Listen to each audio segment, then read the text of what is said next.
Hello everybody, Sam D. Sherman here, and we're going to be doing some VOD reviews from the Pittsburgh Showdown that happened this weekend.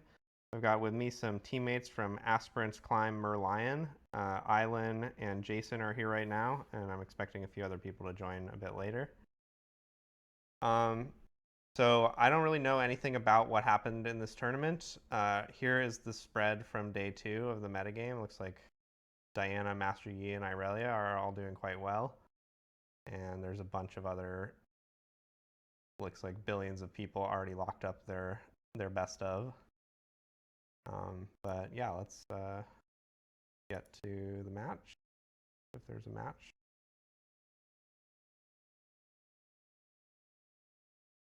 All right.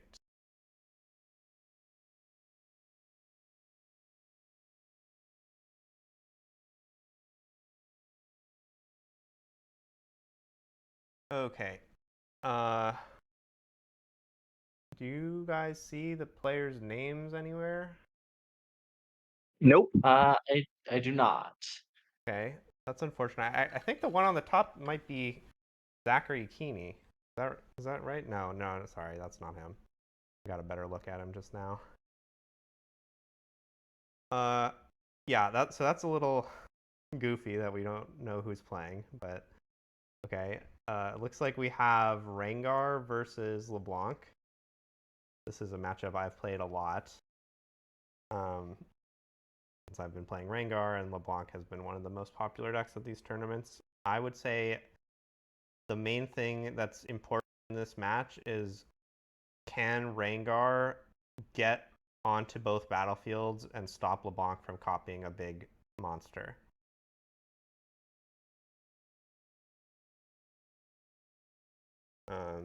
The Fey Folk is a good piece of that.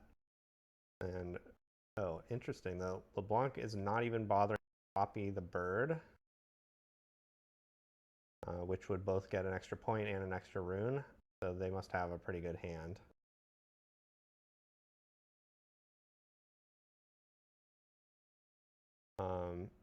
So right away, the Rengar just ambushing onto that Star Spring is being offered here. Can't see exactly what's in the hand of the Rengar player, but okay, it's an accelerated Kai'Sa. This is going to be kind of the same thing, taking down both of those units from LeBlanc.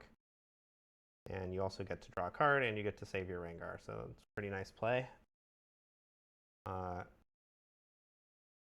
This move is interesting. Taking the battlefield with Star Spring, or with Fey Folk, means it's going to be a little bit inconvenient to use the Fey Folk next turn, but since it is Star Spring, you could just play something there and then send the Fey Folk back in, so it's not so bad. This Ruined Rex is a pretty huge play from LeBlanc. That's going to be a very difficult card to hold a battlefield against. Now, if there's a determined sentry in the Rengar player hand, then what you could do is play determined sentry, pump Kai'Sa, play Rengar to the Star Spring, send the Fey Folk back. Yeah, let's go. Oh, this is going to be a similar play. I was going to say play Rengar, make Rengar 7, and then pull the Rex in, but wait, what's happening? Oh, just a challenge. Interesting. So that's 7-6, and then Ruined Rex can finish off the Kai'Sa, or it could take down one of the units in the back. Killing the Kai'Sa makes some sense, although it sort of depends on how exposed you are to the Fey Folk, whether that's actually a good play.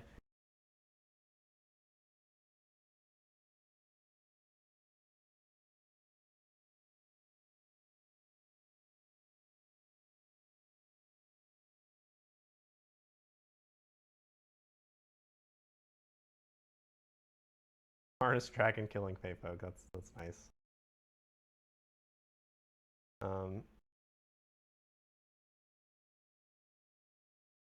So Rengar's going to want to score to 6 here and then defend against this Harness Dragon Conquer, and if they can do that successfully, they're going to win. Otherwise, the Harness Dragon might snowball and be able to make up enough ground to close this out. So the Rengar has 7 mana. I see a punch first, so they are threatening jumping in with Rengar as a 7 to stop whichever side the Harness Dragon goes to, and then if there's some kind of shenanigans, punch first can possibly counter shenanigans.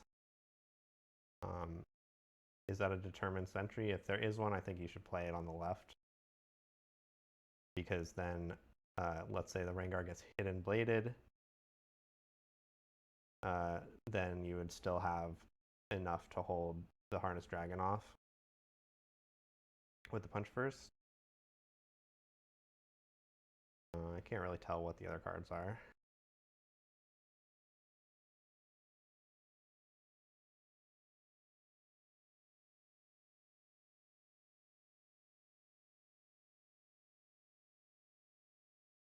This is a very passive play from the Rengar player. Just trying to set Yeah. up for the future. So this player, I think, has maybe a different idea of the matchup than I do, and they are going to go for a double conquer next turn. But at a minimum, a double conquer is going to be facing 6 additional might compared to going for a hold. And also a that's unit tough. getting, or And I guess then, no, it's not a death knell trigger. Never mind. yeah, but the Rift Herald getting played directly to the battlefield is another 7 might that you're going to have to contend with. So Rengar, I think, is probably going to need multiple turns to get through all this stuff. Which they do have some time, but it's not getting any easier. If they can't finish it off this turn, the Rift Herald is going to get cloned and drop who knows what else onto the battlefield. Maybe even draw another card by moving. So I would have definitely liked to see the Rengar player go for a hold that turn instead, but we'll see. Maybe they have the tools to make it happen. There are 2 punch first. I think that would probably be enough, because you could go punch first and Pit Rookie go left, or just Rengar goes left, and then yes, you need another 7, and 2 punch first would be 10. So even a punch first plus an Inferno would get this done here. Nope. Oh, Thrill of the Hunt. Okay, 7/7, and now we're going to see the punch first. Now, if there's a Harness Dragon, this isn't over. It looks like there is a Harness Dragon, so yeah, that's tough.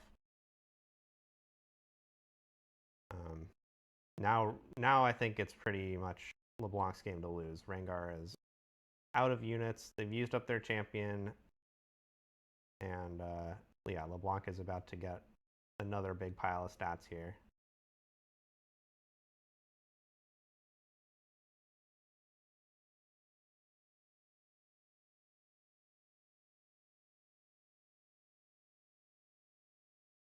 Arthas discard. Yeah, that was definitely a very weird play from Rengar. I don't know how they planned on conquering better than holding. Maybe they just haven't played the matchup very much.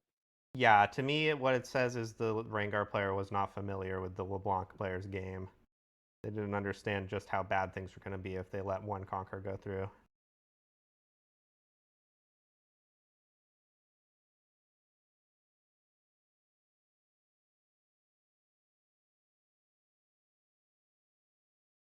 The Karthus discard was interesting. Is that LeBlanc Death Knell getting doubled would be nice, although I guess LeBlanc isn't going to die, so it sort of makes sense if I just think it through a little bit. All right, so Rengar develops with a 5 and a 2. I don't really see this getting it done. LeBlanc is going to play another 15 might this turn.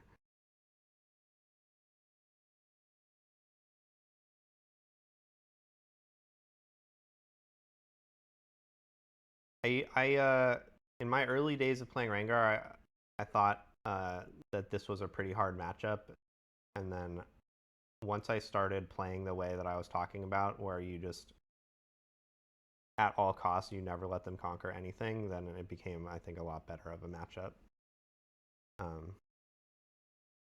So yeah, it sort of makes a lot of sense what we have seen play out here. It sort of seemed to me like for a lot of the game, the Rengar players playing like they were ahead, um, perhaps more ahead than they actually were. Yeah, I think that they Right, were like ahead until the turn they backed off.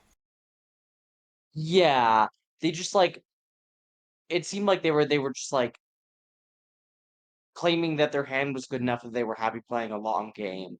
Um, and doesn't seem like that works against most of LeBlanc's range. Like even if they play like a slightly smaller unit than Rift Herald there, you Yeah, still have like a few problems, It's by this no was means an easy. a classic misassignment of role equals game loss situation. Mhm. Yeah, also some amount of like not realizing that a lot of the ways that LeBlanc produces more might, more like ways to contest are like not particularly accelerated, shall we say, and are much better on like defense and like once they've conquered a battlefield than Yeah, for attacking a battlefield. exactly. That's why letting that one conquer happen snowballed the game so hard. It let the Rift Herald come into the game right away, and you got the LeBlanc trigger. That's just, I mean, it was an infusion of uh, 6 might from the Reflection, another 7 from the Rift Herald, and another 6 from the Harness Dragon that the Rift Herald put into play, plus the Harness Dragon trigger as well. So that's, 20 might minimum. Really significant. Yeah, and none of those tools do anything uh, on conquering a battlefield so much as holding a battlefield. Like if you're not on the battlefield, you can't play the Rift Herald there. Exactly. So you can't get the Death Knell trigger. Lots of cascade.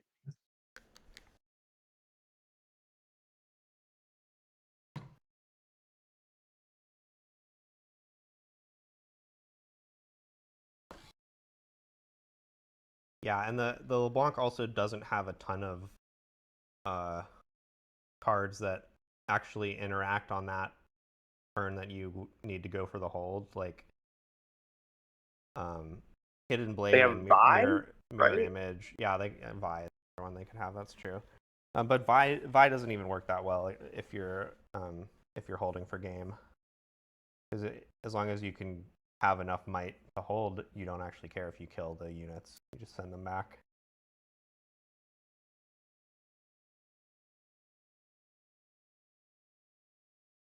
All right, so this time we have the classic Arena's Greatest plus Aspirant's Climb game, one of my least favorite things to see in a game of Riftbound. It's a beautiful blank battlefield game. What's not to love? Yeah. Um, yeah, I hope both of these cards get banned. They're just too boring for me. I'm All hoping they right. ban all of the other battlefields. I don't think they're gonna do that. Okay, so kind of slow start for Rengar. Just a determined sentry, no 2-drop, and then score 1 point. Use Grim Apothecary to rescue your sentry and just have a 1 and a 3 in your base. Meanwhile, LeBlanc has their kind of optimal 3-drop into, let's see, just Vi and base and pass. That's very interesting. Seemed like kind of a good moment to conquer and copy your dignitary and get some runes going.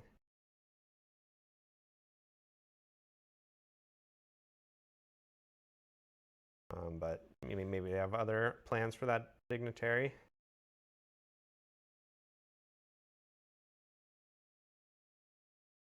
Or maybe they just have enough like rune development already just from naturally getting to return and want all the cards in their hand. Yeah. Yeah, it wouldn't make much sense to conquer and not copy, I don't think, because it just gets eaten by Grim Apothecary. So if they do like all their cards, then holding back makes sense.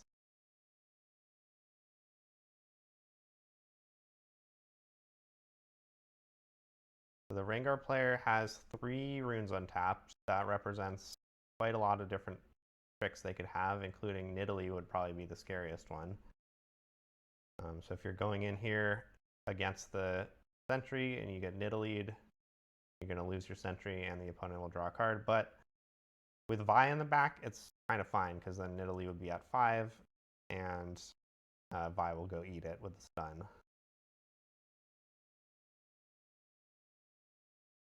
So maybe the Nidalee doesn't quite work after all. But we are going to see it anyways. It's going to draw a card and then die. I don't really think this is a great use of resources. The pause makes me think that the Rengar player kind of like default planned this to be what happened and then like only just realized that it would just get eaten by Vi, but like didn't have anything else to do, so just let it happen anyways. Yeah. It's definitely not the end of the world. You do get the card back, but you lose a rune and you're not really getting much board position for it. And they get to copy their Vi, which is going to be pretty tough if they have a baited hook. And there it is.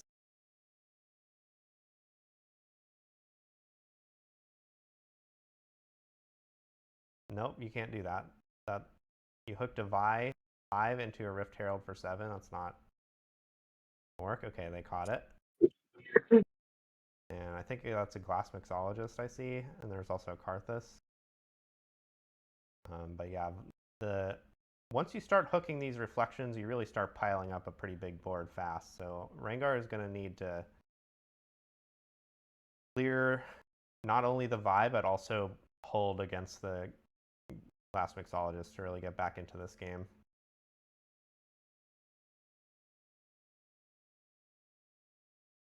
I do see a punch first in their hand, which is at Yeah. least a start for solving some of those problems. Yeah, so you could go Rengar onto the Arena's Greatest and maybe put the other 2 on Aspirant's Climb, and then you have 6 on both sides. And then you sort of put them to the test. It looks like there's another way to get to 6 here with the 2 pit rookies pumping up the Apothecary. And then with Punch First open, still you can use that to defend against the Mixologist. Yeah, this is a bit less all in than the Rengar plus everything else on climb Well, line, but yes and no, because I don't. Okay, what? hold on. Let's just. I don't know what's Where'd our going on game here. go? We can skip this in a second, but let's finish talking about this position. So, it's less all in the sense that you don't just slam your Rengar and let it get hidden bladed. But on the other hand, after this turn, you're going to have the Apothecary on one side, the Kinku on the other side. They're going to be both at 4, and the Glask is going to just go over them 5 to 4, and you're going to have to be the one who plays something first. So if the hand is just a punch first, then you're going to have to use that punch first, then maybe you get hidden bladed and the game will snowball out of control.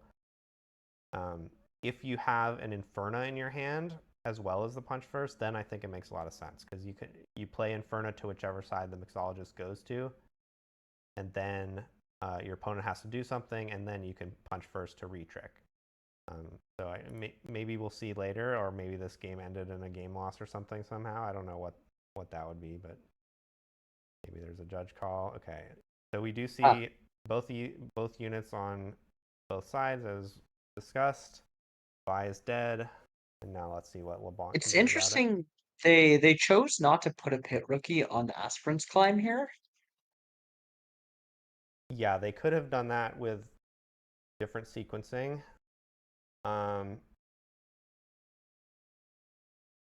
Yeah, that seems like it might have been better. Although it's not that much better because your opponent only needs one battlefield to go into, right? So if both of your battlefields are identical strength, then your opponent doesn't really have a choice of what to do. Whereas if you have 6 on one side and 4 on the other side, then if they want to attack into 4, they can just go to the 4. But if they want to attack into the 6 for some reason, they could go there instead.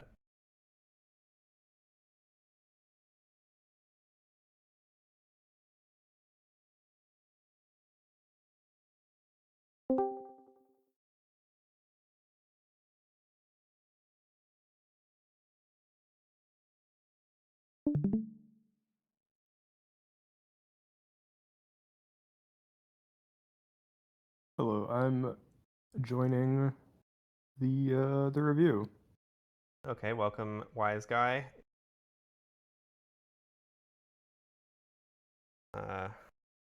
Dan Weiser is another spot. teammate, and made top 64 at Hartford.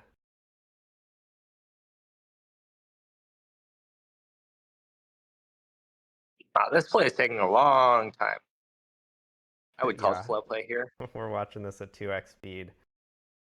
So I think Rengar is kind of just regretting the way they played the last turn, and now understanding that they have to be the one to use punch first, and they're now exposed to Vi and Hidden Blade and God knows what else. But it seems like the LeBlanc player doesn't have it, so it's not a big deal.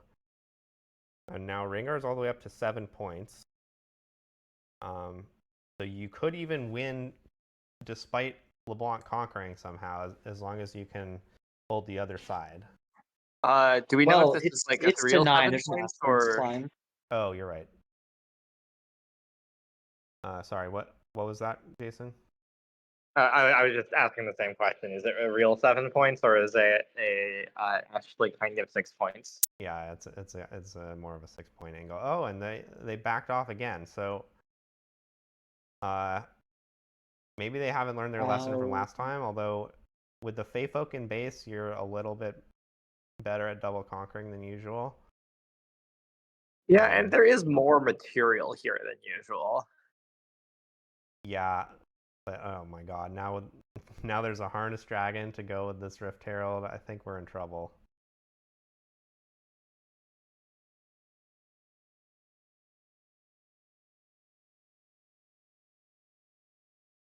I see a Ruined Wreck as well in hand.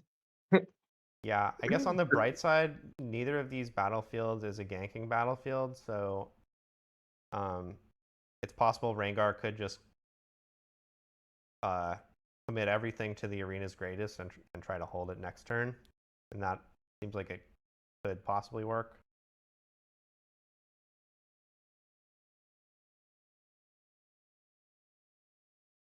So was this the cloned Rift Herald got hooked and then put in a Rex from hand, as well as a Are we Karthus off the hook. declining the other trigger? That's a good question. Yeah, I'm pretty sure there's a Harness Dragon in hand still. Oh my goodness gracious, okay. It looks like they. Oh, Now there's a Ruined Rex in the mix that has 2 Karthuses behind it. That's going to be able to just really deal with Rengar stuff here. Oh, I guess maybe the idea here is to save the Harness Dragon in hand for when the other Rift, like the real Rift Herald, gets popped. Yeah, In case it does get popped. I think the Harness it Dragon looked like they put a might Karthus be... in play.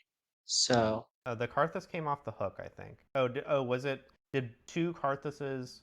Yeah, I think you're right. It was a Karthus came off the hook, and wait, that doesn't make sense. I thought there was already a Karthus in play from the Mixologist dying earlier or something like that. I'm never sure. Yeah, there must have been a Karthus in play before, because otherwise I don't see how all these units could have gotten into play. But either way, yeah, I think the Harness Dragon wants to be saved to get used on this Rengar. But okay, Rengar just trades. So now you can put the... Oh wait, the unit from Rift Herald goes into your base, doesn't it? So this is actually totally fine for Rengar. You just send a Pit Rookie up to the empty battlefield, then you... Oh, the Fae Folk just died to the Harness Dragon. Never mind. I wanted to use that Fae Folk to pull Ruined Rex over. But it's kind of still fine. Conquer with Pit Rookie and then just blast everybody at the... Yeah, we have enough to get over, right? Or this works too. Oh. Yeah, okay. And then they're saying no matter what you target, I'll use Thrill of the Hunt to make sure I conquer this arena's greatest.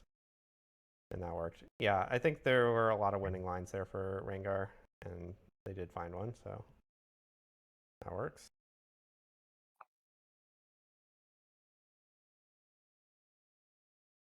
Now Rengar is going to have to contend with the Windswept Hillock game, which is notoriously favored for LeBlanc, although I have been able to win that game a few times just by, you know, playing enough stuff that they can't conquer and then just leave up enough mana that they continue to not be able to conquer.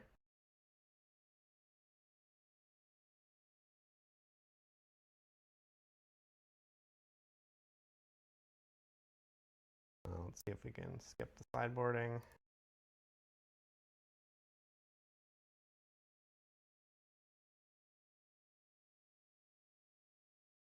Too far.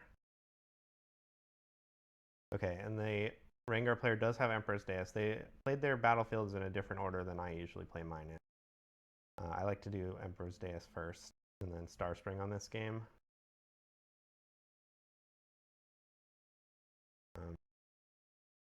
But I don't think it's a huge deal either way.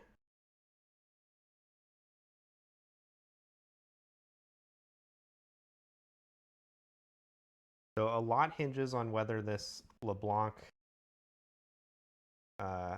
everywhere at once can get copied, I think.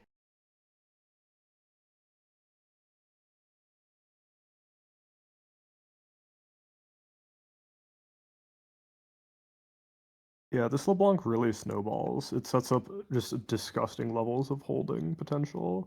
Yeah. Oh, so they're going for a kind of manual hold situation, but that leaves the Emperor's Deus open. Interesting. The other option that Rengar definitely had was they could have just left up 5 and then play Rengar to whatever battlefield LeBlanc goes to. Probably that would have resulted in LeBlanc staying home and just developing something, which is not super appealing. So I think this play makes sense. And then next turn, you do have enough sitting there on the Hillock to go and clear out those LeBlancs. I sort of like this because, yeah, you do just have enough in play to get over the 2 LeBlancs. And you can also potentially, like, Rengar punch first or something. Yeah. The Ruined Rex is going to be a little tricky to deal with, though.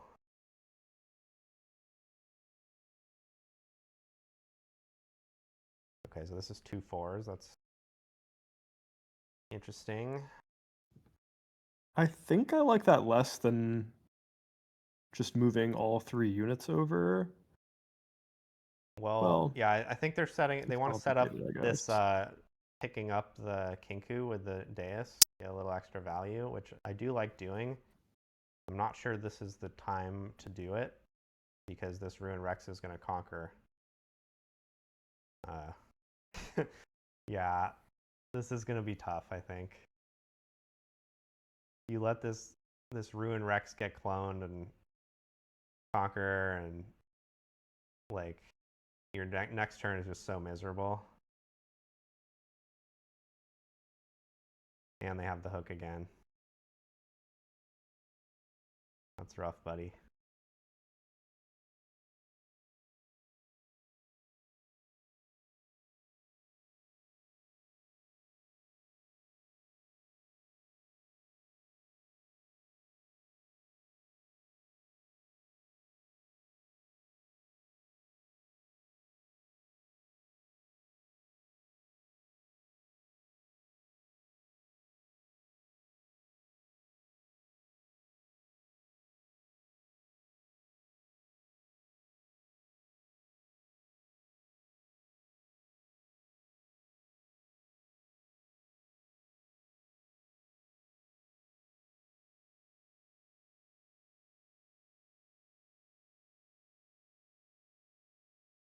All right, so what's it going to take to actually win this game?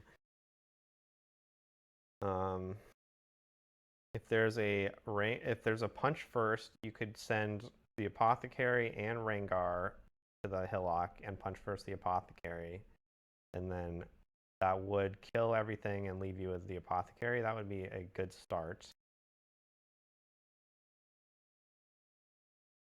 Or yeah, this order also works. Is that a Falling Star in hand?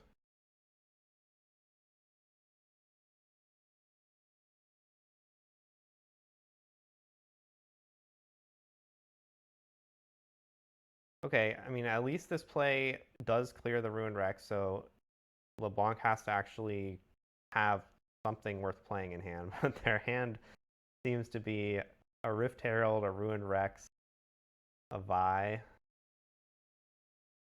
And yeah, that's going to be tough. Basically every card that could be worth playing. Yeah. And now you've used your Rengar, so how on earth are you going to hold against this Rift Herald? And you're not even ahead on points.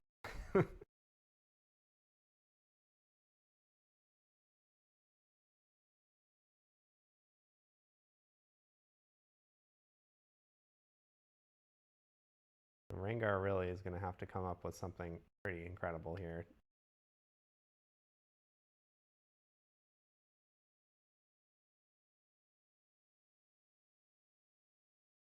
Okay, so this is going to hold the Hillock.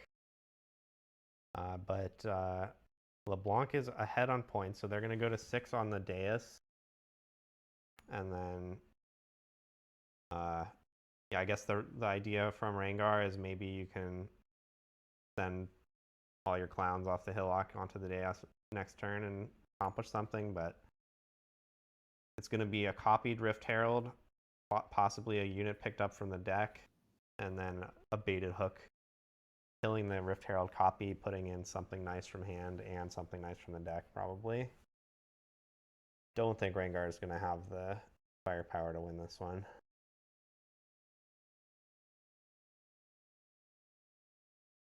Yeah, the Rengar player just has too few points here. Yeah, if Rengar had 5 points right now, or I guess it would need to be 6 points, then it's possible that LeBlanc would not be able to both do that play on the dais where they make a bunch of stuff and also get over to the Hillock in time. But as it sits, that is not going to be a problem. Yeah. Maybe if there's like 2 more punch firsts in hand, then you have a shot. Okay, it looks like maybe the stack on the Hillock is just going to get cleared this turn anyways. Oh.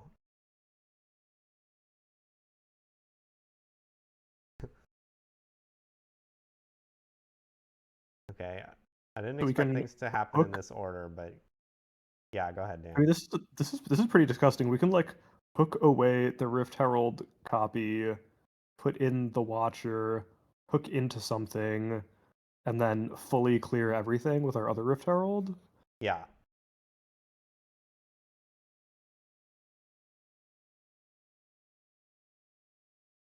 You can even accelerate the Watcher if you want to. Yeah, I don't know if we need to, but we sure can. Yeah. Can have 7 on both sides, but yeah, Rengar isn't really threatening a ton of significant plays if you just clean them out with that Rift Herald and leave it on the Hillock. So yeah, I think non-accelerated makes sense. Yeah, it seems fine to just have stuff in base, right? Because this way, even if Rengar is able to like conquer some battlefields and score some points, you're able to like clean them out on your next turn. Right. Like you don't want to risk your might being stuck at the wrong battlefield. Yeah. And yeah, that is like less of a concern when you're ahead on points, but it's still there's not really much of a I guess here's the punish, but there is a Vi in hand, I think, so I think that's not going to work. Yeah. And it looks like that's it. Rengar player knew that was their last chance, and Yeah, I would Vi was concede the to nail in the there. coffin. Yeah. I want to tell you about Breach the Bay 2, a Riftbound Team Trios event hosted by Merlion Games in San Mateo, California. The event is happening August 22nd and 23rd, and it's got $15,000 guaranteed in the prize pool. To participate, you and 2 friends will have to bring 3 decks that span all 6 domains. You'll need to use 9 unique battlefields among the 3 decks. You'll be paired against an opposing team, and all 3 of you will play matches at the same time. The team that wins 2 of the 3 matches will win the round. During the match, you'll be able to communicate with your teammates, so it'll be a collaborative experience. Building a full lineup is a little tricky, and that's why there's this awesome team builder utility on the Breach the Bay website. If I know I want to be playing Rengar in the event, I just click on Rengar, and now I can see all the possible partners that I can play with. Let's say I have a friend who plays Diana. Now I can see we need a green-yellow deck to go with it. And luckily we've got a friend who plays Azir. Boom, that's a lineup. Riftbound isn't the only thing going on that weekend. There's also a big Magic event, CEDH tournament. There's also many side events. And a whole bunch of prizes. 25K guaranteed for the Magic event, 15K for the Riftbound event, 3K, 3K, 1K, 1K. Look at all this money you can win. There will be vendors at the event for you to get all the cards you need and sell all the ones you don't. And there will be a huge collection of talented artists at the event as well. Look at all this beautiful art. You can get cards signed. You can buy prints. And then look, we've got some community artists as well. And more to be announced at some point soon. Thanks to Merlion Games for sponsoring this content, and now back to the video. Alright, let's see what the next match is. We've got 2 more players that don't have names. Diana against, what is that, Kaisa? Yeah, and we got Void Gate and Abandoned Hall.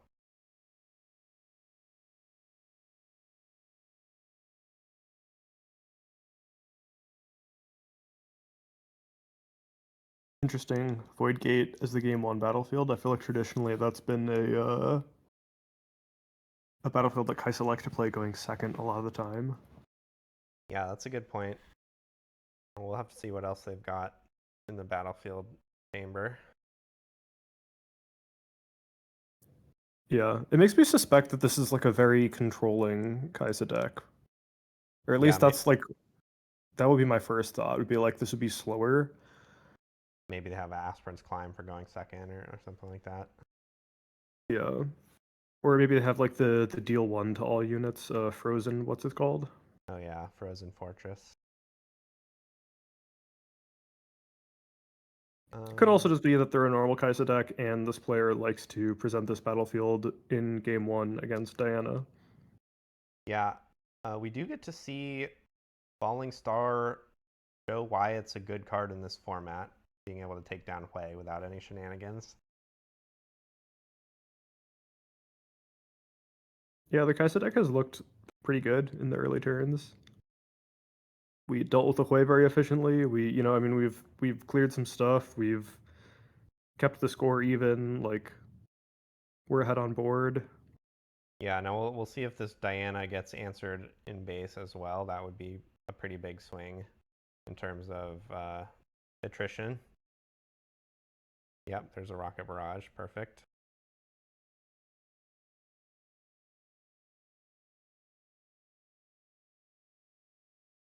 Yeah, this is the classic Kaisa gameplay of kill your opponent's stuff and then with these like throwaway units that replace themselves. The dorkiest dorks imaginable. Yep. And now the like cycle of which battlefield to be on is looking pretty artful. You're gonna have this Watchful Sentry as the only unit on a battlefield. It's on Void Gate, and your opponent has Vex that wants to go attack into it and will die to a stiff breeze on Void Gate. Yeah, really good looking game from Kaisa so far. Yeah.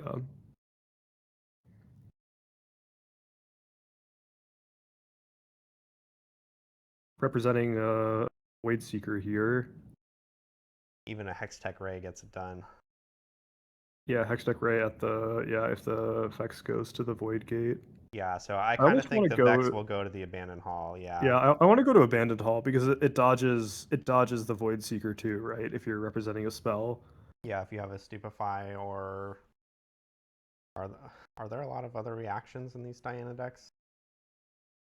Not really, no. Yeah, it'd just be a At least You can nothing that see you'd want to play a here. Eclipse.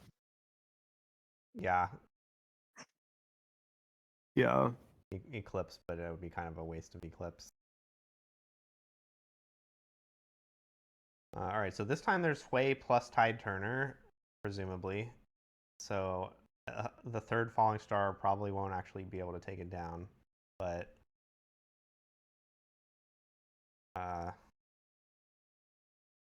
not totally clear how much that matters. The Kaisa's at 6 now. And 5. Oh. Kaisa's at 5 only, okay. I mean, Kaisa is going to be at 6 at the end of this turn, it seems like, but it is important to like note that Kaisa needs to expend some resources to get to 6. Yeah, I misread the point score there. Yeah, well, they have the perfect card in Watcher here, so it's looking pretty good. Yeah, so it looks like this Hui is going to go down for the cause of taking down Watcher. The Hui plus Vex is actually that's only 6 still. Oh, sorry, the Watcher is not in combat. It's Kaisa. Watcher is so- stunned because of Vex, Yeah. because So Vex Kaisa's is on the going to need battlefield. a Stupefy, and there is one. So that'll be 5 to 5. Yeah, looks, Ooh. yeah. So they're now bringing in Lecturing Yordle as a 0, but it does have tank, so it's sort of the half might is going to come into play here. The 1 damage will have to get assigned to the 0 might Yordle in order to take down the Kaisa. And wow, another smokescreen and a hard bargain. So this is going to go Diana's way for sure. Yeah, it looks like Kaisa doesn't get to 6 after all, which is actually a huge deal, I think. Yeah, the Tide Turner Hui being a strong enough combination to stop even the Thousand-Tailed Watcher effect from coming in, although you do still have that 7 might body in your base with the Watcher. Yeah, this is also Abandoned Hall just being a beast of a battlefield here. Yeah, that's true. The swing when both players play a spell, but the second one was a counter spell on Abandoned Hall is really nasty. Yeah. Yeah, I think if this had happened on just a blank battlefield, Kaisa would have potentially been able to, even if they weren't, even if they wouldn't have been able to conquer, they still would have been able to kill the Hui at least. Yeah. Like the Abandoned Hall saving Hui here is pretty good.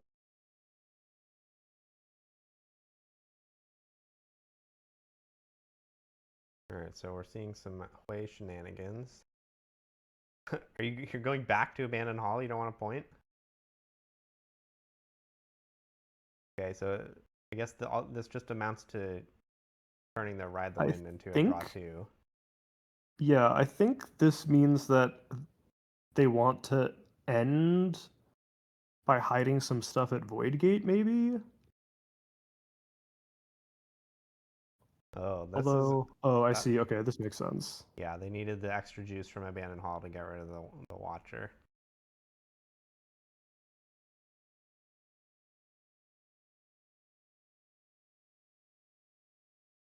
Well, this certainly turned around in a hurry.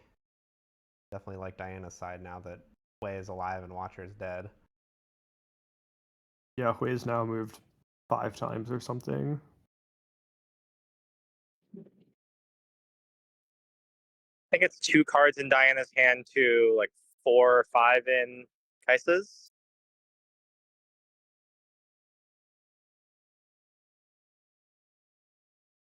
Yeah. And the Kaisa does get to go to 6, so maybe if those cards are like Darius or Time Warp or something, they can do something meaningful here.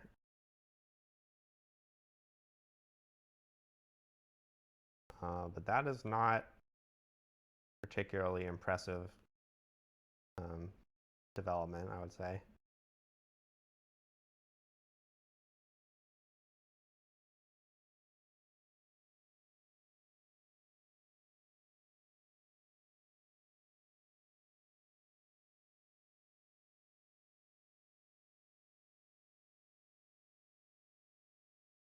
Another copy of Wade discarded. Somewhat interesting. Probably just means Diana has 2 good tricks in hand.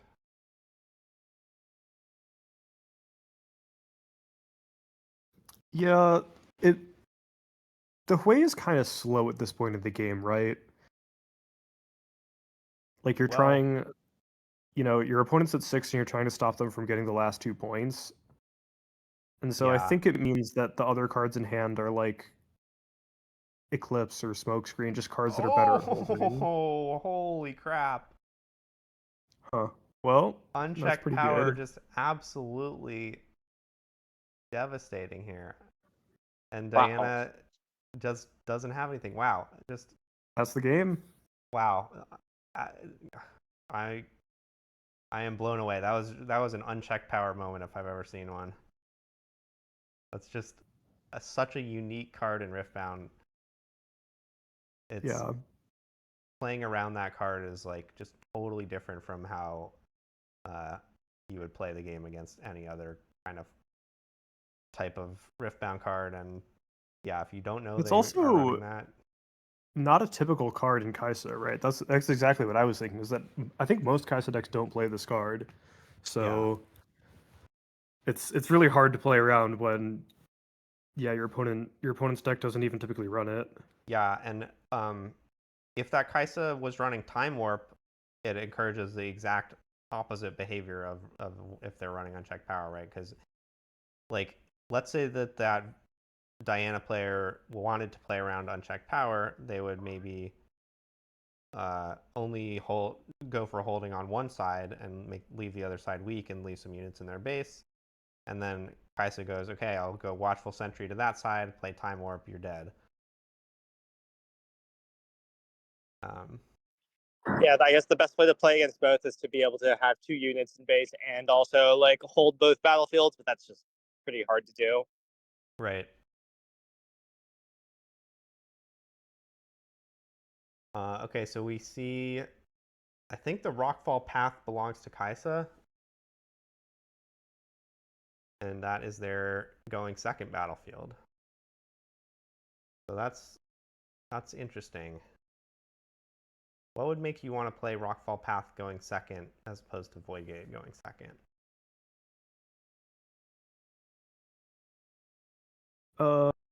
It means your opponent can't get onto a battlefield and then play Vex. But that doesn't seem that relevant. So they can just I go to mean, the other one. Yeah, they could just go to the other battlefield. That's true. you could also have a theory of like the Kaiser deck has submitted this Rockfall Path probably not for the Diana matchup. Let's be real, right? Like probably for to play against like Yi or something, running Rengars and such. I see. And well, it's kind of a blank-ish battlefield in this matchup. Maybe you just want to present it when you're going second, because you think that you would rather like stack your worst positions together Yeah, if you think you're favored. that makes sense. Yeah, you're just throwing away your blank battlefield going second, sure. Okay, interesting to note this game that when the Diana player moved the merchant in on turn 2, they discarded a Hui. Yeah, that probably means they have another one. Or I think it means either they have more Huis or that their hand is very good. Maybe they. Those would be my guesses because I think Hui is so good in the matchup. Yeah, it seems like a good card in the matchup to me. It doesn't die to Rocket Barrage. It does die to Falling Star, but Yeah, your whole deck dies to Falling Star. Yeah. Something's gonna get gotten by Falling Star.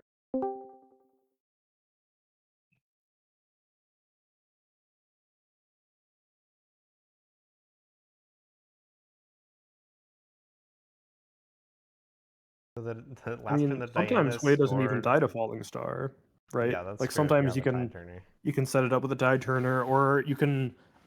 I think it's sometimes cool that you can play the Hui to a battlefield with flash up. That's That- something that I think you can set up occasionally. That's really strong when you get to do it. That unit that Kaisa played, that's a two mana mech that gives vision, right? To all your mechs. If you say so, you would have a better idea than Is I that the would. one I'm thinking of? All right. I don't know what it's I don't called. know about that. What I do know is that I think the Kaiser player missed their Targon's trigger. Oh no. Can't imagine missing a Targon's trigger in a streamed match. Couldn't be me.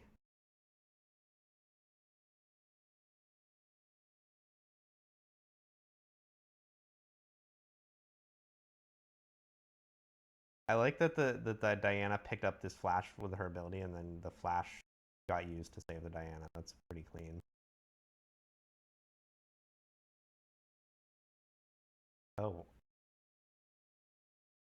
So the Tide Turner got played into base, declining to save the Diana. So that sounds like okay. Oh, that was the My graveyard. read is I think, Moonfall. yeah, Moonfall is what I was gonna say. So you got to be pretty I mean, careful.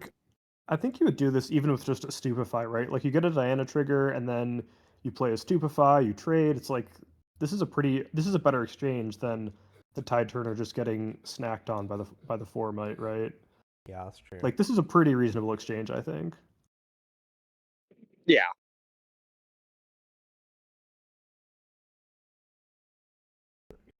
We're seeing a classic abandoned moment where you just play it and this same spell that was gonna kill you comes back down and kills you again.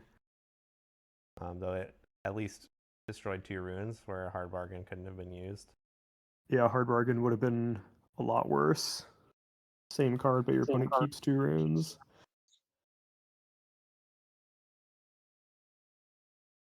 Yeah, I mean, I think if it was hard bargain, you just wouldn't cast it, and you would just have hard bargain for later, which may or may not be worth having. Did Diana draw and pass the turn I and believe not so. play a single Yes. unit? Yeah.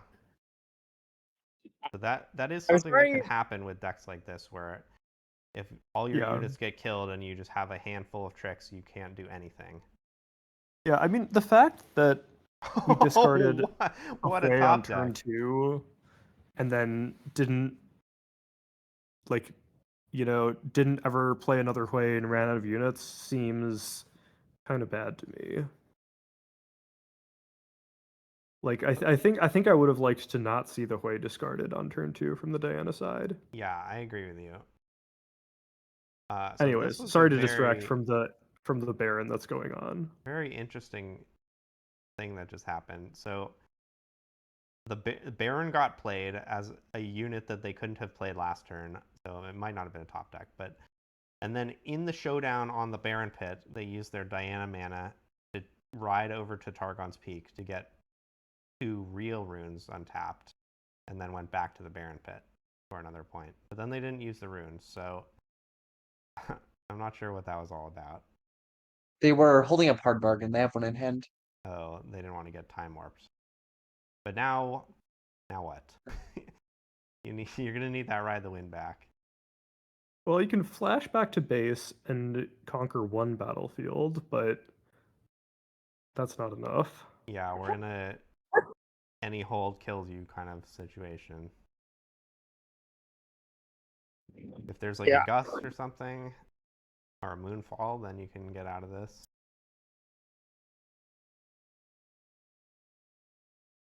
I think we're gonna see moonfall, yeah.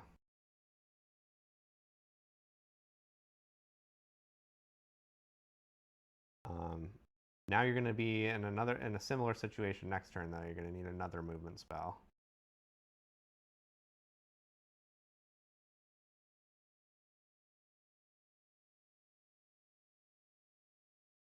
In fact, two other movement spells. You need to clear both the Barren Pit and the Rockfall Path. Baron can move to the Barren Pit, and the Vex can move to the Rockfall Path.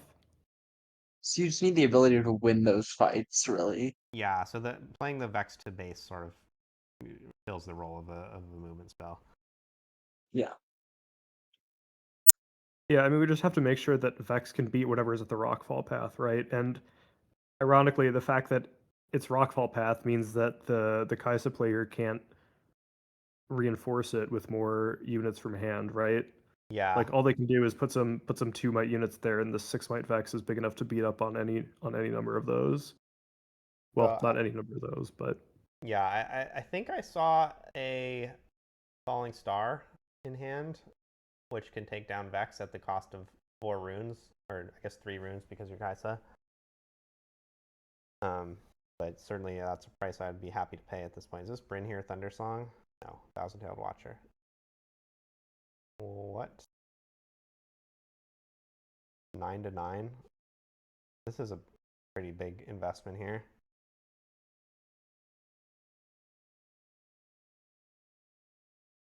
Probably would have been happy to just send that Watcher to the Rockfall Path instead.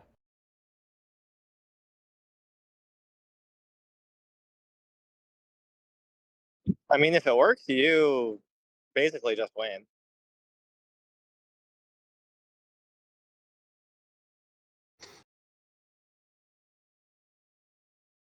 So that was, I think, a Moonfall. So that says you now have a total of 5 might here against my 9. It's going to be tough to get back over there. Though it does seem like putting the Watcher on Rockfall Path also wouldn't have helped here. Let's stupefy my own 0 might unit. I think so. yeah, we need cleaves and blood rushes. No. Is Diana gonna win this game? Yeah, it looks like it. Yeah, the Baron is doing a lot of work. I think it does pretty well explain what the Hui discard on turn 2, because like if you're planning on just having a Baron game, the Hui sets your Baron back a whole turn basically, because you're going first. Yeah, if your plan is truly to spend no power until you get to Baron. So I think that play was illegal. If I saw that correctly, I think what happened was Falling Star. Oh, no, they killed their own Lecturing Yordle, yeah. So they didn't want to double target the Vex to pay deflect twice, but they needed another target, and you can't target Baron, so you have to target your own Lecturing Yordle. It was gonna die anyways. Yeah. Seems like. So unchecked power or bust here. Yeah. Wow, 2 crazy games decided by some big heavy hitting top end. For sure.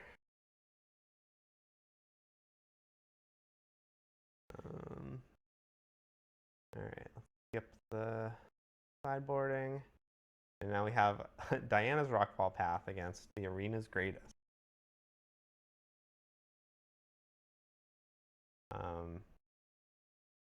A little surprised to see the Arena's Greatest here. It didn't really look like the most aggressive Kaisa deck I've ever seen, but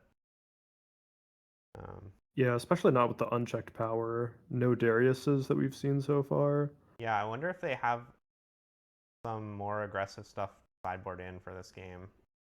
That would be kind of interesting.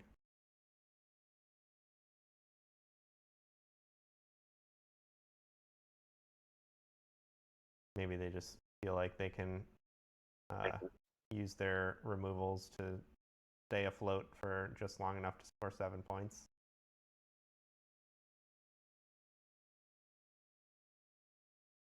Yeah, it could also be a situation where the Kaisa player just wants to have this battlefield in their deck because it gives them a ton of percentage points against like Lux combo and Aurora, Yeah. and they're saying that like maybe in matchups against like Yi and Diana and these more normal decks, it's not the best for them, but it adds so much against the combo decks that it's worth losing a little bit against Diana. Yeah, that sounds believable. I kind of think that the equity against Lux at least is pretty fake because they play too many ways to counteract it with having both Monument and Climb. Yeah, Unless but you're also playing like Sprite Fountains to like have more ways of scoring two on turn 2. I don't know. I think the extra point is just pretty relevant. Yeah, I mean, it's very one-sided in those matchups. But, you know, even if you're not able to score 2 points on turn 2 or whatever, like, you get an Yeah, extra even point if the and they Lux deck, don't. yeah, even if the They don't Lux play deck 2 has points. counterplay, I think it still improves your matchup a fair amount. All right, so we've seen 2 hard bargains counter 2 spells where Abandon would have returned them to hand. So, I always like to compare those 2 cards because they feel very similar to me. Player has both, right? This player has Yeah. shown us 2 hard bargains and at least 1 abandon, right? Yeah, we saw the Abandon last game bounce a Falling Star that got immediately replayed, and then we saw these 2 hard bargains just counter a Hextech Ray and a Stupefy, or a Smokescreen that were both going to do pretty good work.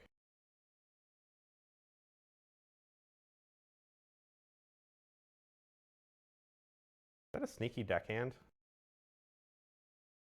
There's no way, right? I played a sneaky deckhand in the sideboard of my Diana deck in Hartford. I think it's a very real sideboard card. I mean, again, it's for the matchups where you like desperately want Arena's Greatest, right? It's for like Lux and Aurora. Yeah, but look at the situation right now. You have an open battlefield, but you can't play sneaky deckhand to it because it's Rockfall Path. Yeah, that It's your is own Rockfall Path. unfortunate. That's I did an not eager register Rockfall apprentice. Path. Yeah, that is Eager Apprentice. That reduces the cost of spells by 1 as long as Eager Apprentice is at a battlefield. I kind of like this card. I've seen it in Diana lists here and there, and it's kind of a nice card to have a copy of. Yeah, it's a card It's of sort of like a smaller Vex version of Cheerless's Vex type. 5. Yeah.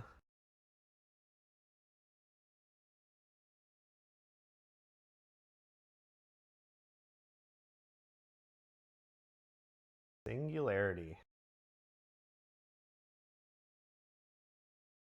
So what is this targeting? Okay, it is going to pay the deflect on Vex Empathetic as well as killing the Eager Apprentice. And then this is going to force the reveal of the hidden card.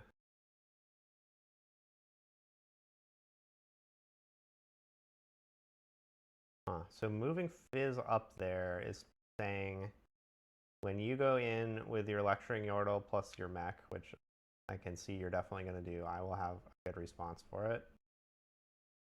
But okay, I guess there we see what the response was.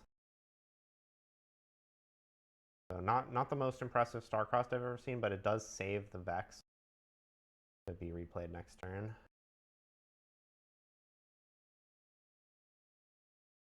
I think it's a pretty reasonable Starcrossed. It's not the best in the sense that you're only returning a 2-might. Yeah, I think when the Diana player put that card in their deck in this matchup, they were thinking they would be bouncing Ferris Forerunner or Thousand-Tailed Watcher with it, and not a 2-mana mech. But yeah, it works. Fair. Mostly like the part where you draw a Vex. It's sort of Yeah. like you countered half a Singularity. Right. It gets yeah, it gets a nice little rebate when you're playing it in response to a removal spell.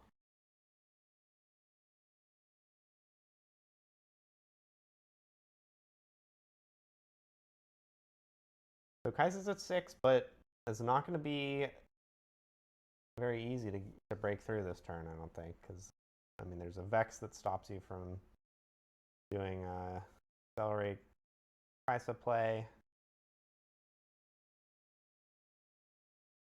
Wow.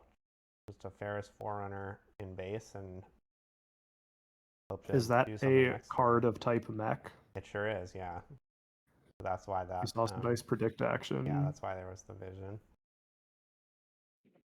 You can predict twice when it dies, I think. I don't know what the mech says, if it says like non-token. Yeah, I think that probably works. There's no way they gated that card to not token. Yeah, I mean, or once per turn would be the other thing. But yeah, I would be surprised if it has any restriction.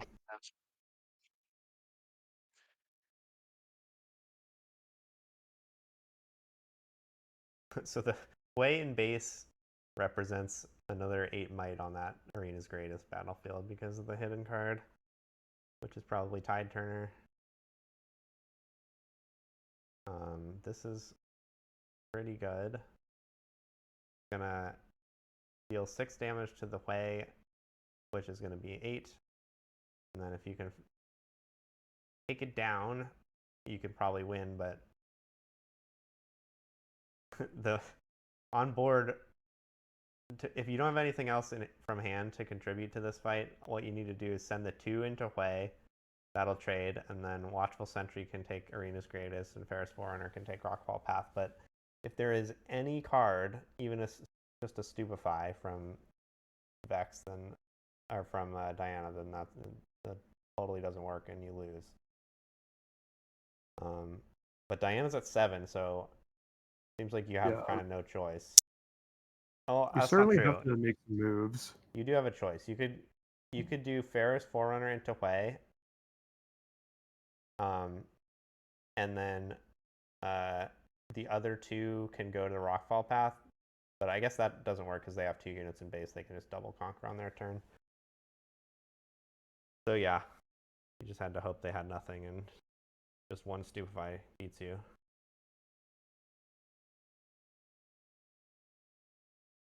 All right, unfortunate for Kaisa. That was the game they won was really impressive though. I like that a lot. Yeah, it did kind of seem like the Kaisa was able to have a bunch of cards, but none of the cards did anything at the time where they had unchecked power. Yep. All right, so this time it is Aurelia versus Lilia?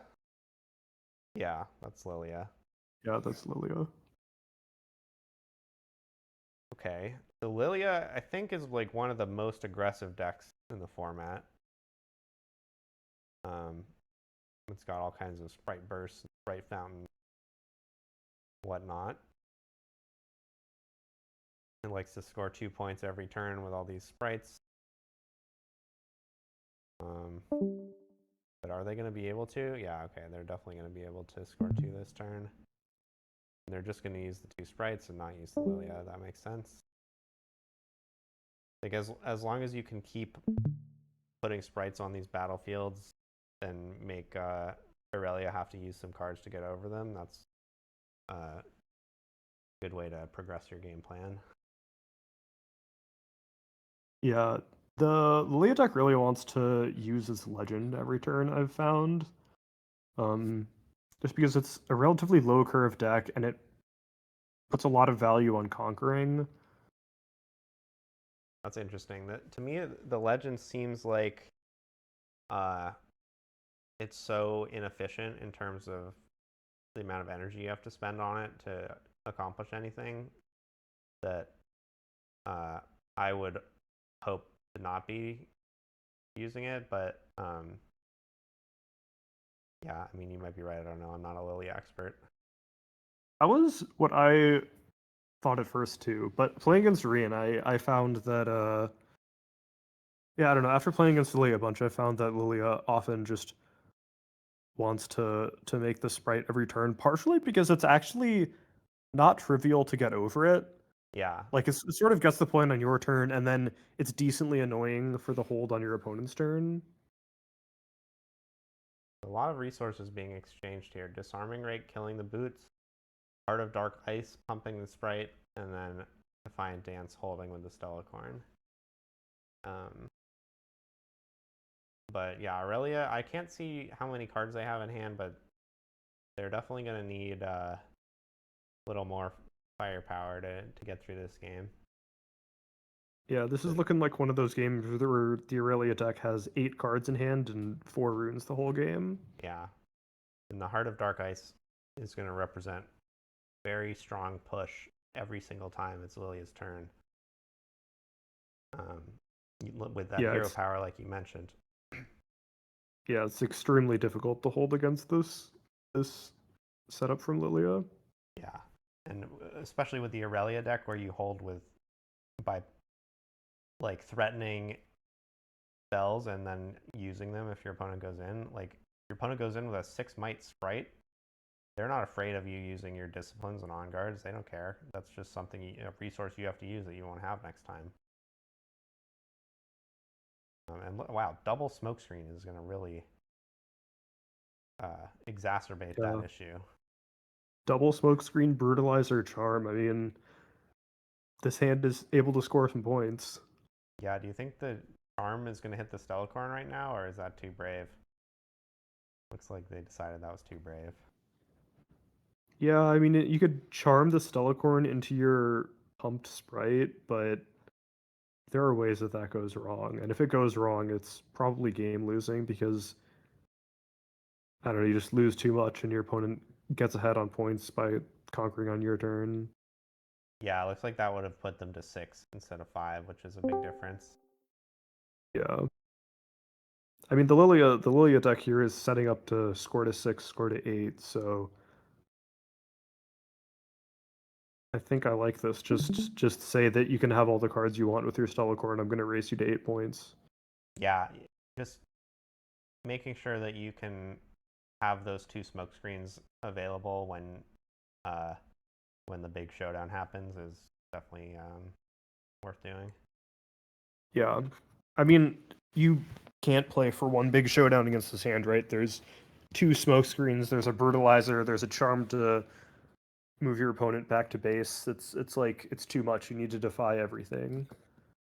Yeah, and yeah, the charm to move back to base is a huge point. Like Aurelia's kind of natural way to stave off death next turn would be to conquer and then play Aurelia to a battlefield and hold up some spells, but you just charm Aurelia away. And wow, and there's a defy that can force through that charm. So yeah, this is looking pretty good for Lilia. Yeah, I like the way the Lilia player played this. I mean, they just did the very like classic Lilia maneuvers of scoring every turn, making sure you get your sprites out, and making sure you have a point lead, and just you've got all these tools to get your opponent off the battlefield, and you got to get to 8 first. Yeah, they're making it look like a pretty good matchup for Lilia here. Yeah, honestly, I can see that. I mean, the Aurelia deck is very good at protecting its few units, but the Aurelia deck can fall behind on points early, right? Like I've mostly played Diana in this format, and a large part of your plan for beating Aurelia involves getting ahead on points early. And I think the Lilia deck is one of the better decks for closing out games when you're able to get ahead versus your opponent. Yeah, it's really hard to hold against Lilia in the manner that the Aurelia deck holds, which is by expending resources to reinforce your hold. Yeah. I mean, also the Lilia deck just has like Charm to move you back. It's got Defy for your Defiant Dance or for your Defy, or yeah, the Lilia deck seems like it has a lot of good tools. Yeah. Although it sort of looks like maybe the Aurelia player has drawn enough cards now where they actually can muster up a hold here. Yeah. There are some more Defiant Dances and Defies. I could maybe see it. Yeah, so I think we still know that Lilia has a Smokescreen, a Defy, and a Charm in hand, which is going to be pretty tricky. Oh, sorry, that wasn't a hold. That was Aurelia's turn. So yeah, this is still Aurelia's turn. The Aurelia is getting up to 7, conquering both, and Gonna ready 2 runes and try to set up a hold here. Yeah, I definitely take it all back. Lily is going to have, what, 8, 9 runes available next turn. They're going to have the Brutalizer, right from the hero power, the Heart of Dark Ice, the Smokescreen, the Charm. Oh, okay. That Charm is good. That means Lilia needs another accelerated unit to win. Yeah, the charm's actually pretty critical. Yeah. Judge stepping in to make sure the player turns their cards the right way before they continue playing. Not my favorite aspect of the judges, I would say. Okay, so we do know about Charm, at least in the hand, which would be enough to take one side and then Charm off the other side, so that there's no hold. Yeah. I mean, the Aurelia is potentially threatening a win now, but yeah, there's... That is true, yeah. There's no boots, but there is, yeah, like just the Stellacorn in base. So you go conquer one side with Stellacorn, play Aurelia, play Defiant Dance, ready Aurelia, and that should be enough, I would think. I don't know if there's a Defiant Dance, though.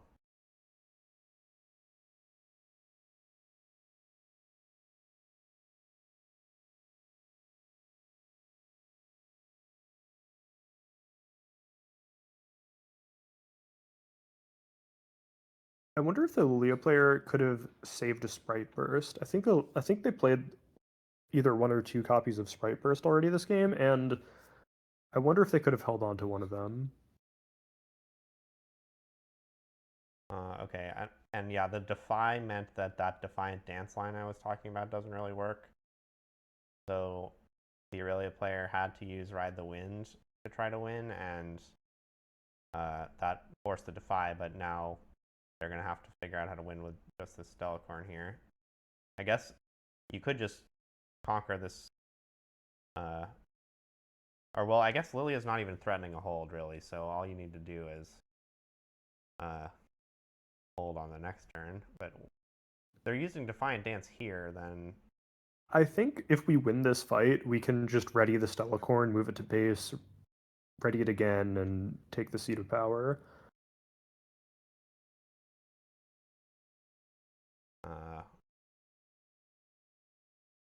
What on earth just happened?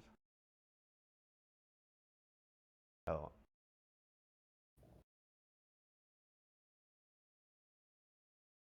Okay, wait, I need to go back. I don't understand. Alright, so Defiant Dance got played, it's 5-2. Then Smokescreen got played on the Stellacorn. In response, Gust got played on the Sprite. In response, Stupefy got played. I'm not sure why Stupefy is getting played here, but maybe they're digging for another Defy.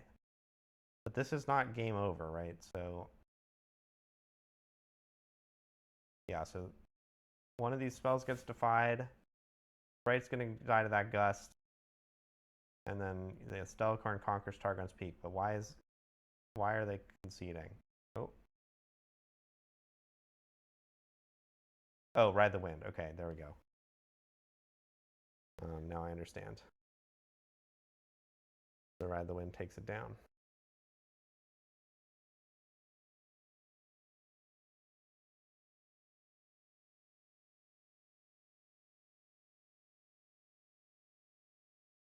Felt like a really good game for Lilia. Well, I Yeah. guess there was an unchecked Stellacorn, which is always rough to play against, but... Yeah. That's...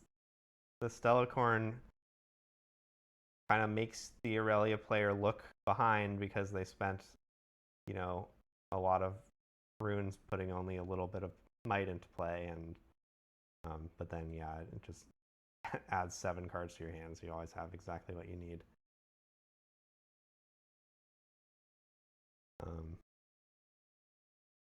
So yeah, not great for the Lilia player to not be able to close that game. I thought they were going to get it, but Aurelia just had exactly the right cards to hold at the end.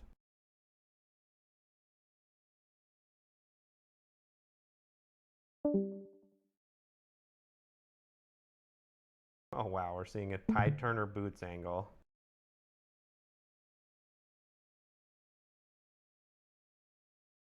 Yeah, it's hard to turn down playing this on guard here.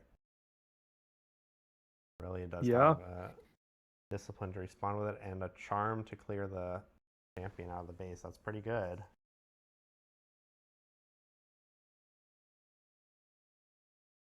Another game where the Aurelia player is just down 4 runes on like turn 2 or something. Oh my god, I love this play. So now with the Aurelia tapped out, the sprites take down the Tide Turner, and now you've got you're so down on runes and you have no unit in play. So the Aurelia is going to have to take a turn to kind of chill here. Like, and it's not like you can play Stellacorn and get. Oh my god, okay. This is like the one unit you could actually play this turn. This is actually, yeah, this is not so bad. I mean, this stops the temporary sprites from doing like the sprite fountain temporary sprites from doing anything. Yeah, the Vex is just total game changer. The Lilia deck is like non-functional in the presence of Vex. They have to find a way to remove it, like Singularity. Yeah. And yeah, they better find it fast.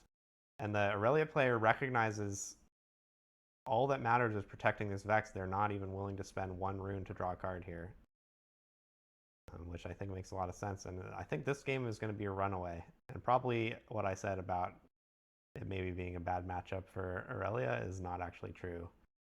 They have Vex. Yeah, we may have been lying. Any unchecked power? No. Just a Poro. Well, that was about the least close game I've ever seen. I sort of maintain that the Lilia deck seems structurally good into the Aurelia deck, but it might just be a tier list difference, right? Yeah. The Lilia deck is really scrapping it out with Bright Burst and Stalwart Poro and stuff, and the Aurelia deck is playing all the good cards. Yeah, if these decks were on the same power level, then the Lilia deck might be favored. Like, I guess what I'm saying is that I think the Lilia deck might punch up in terms of it's less unfavored into the Aurelia deck than you would guess. Yeah, just based on how good each of the cards are. It does seem like the way that first game was going definitely implied, like you said, a structural advantage for Lilia. Where like each turn Lilia is producing these temporary units that demand some pump spells, like real pump spells, to be expended to get over them. Yeah, the Aurelia player is forced to spend runes and cards dealing with the sprites.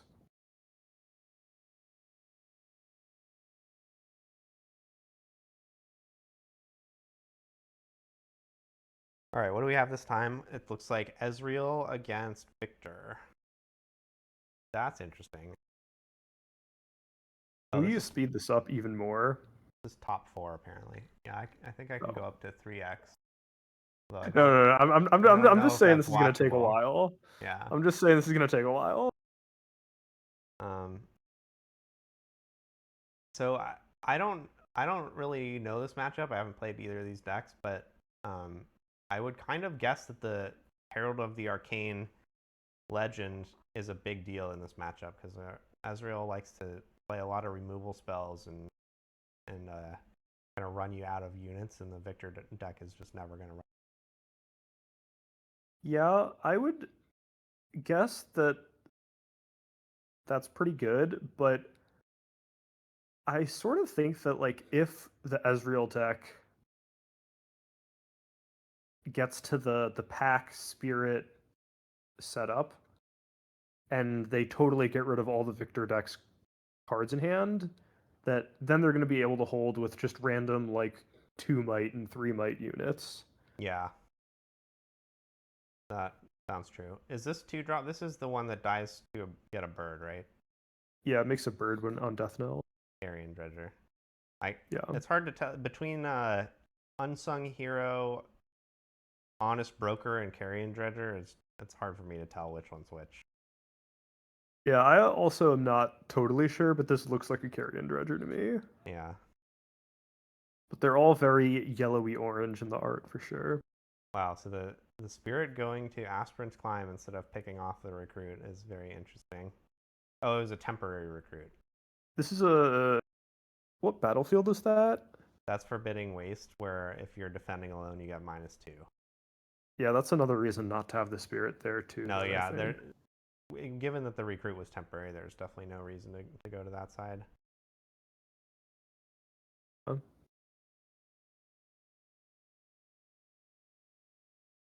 Okay, so I guess maybe a Gust or a Starcrossed is being thought about by the Ezreal. Yeah.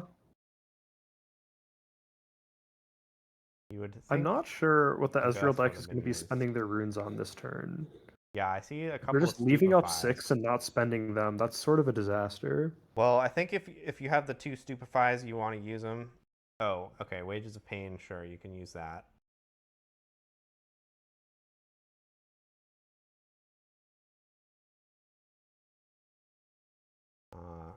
All right, so Ezreal is definitely going to want to use another spell here to use the Prodigal Explorer ability.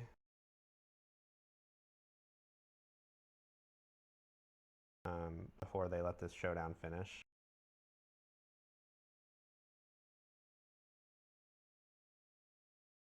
Yeah, there we go.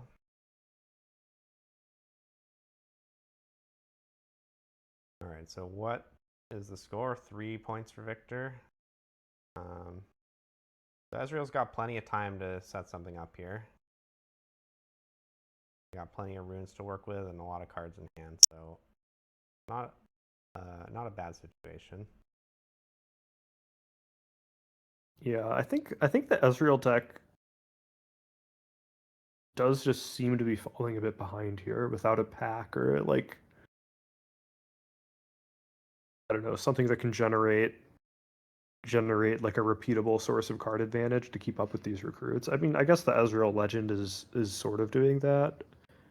It's drawn a card so far. Yeah, it's gonna draw another one this turn as well. This is it. Did they? Oh, they had to pay deflect for the bird. That's tough.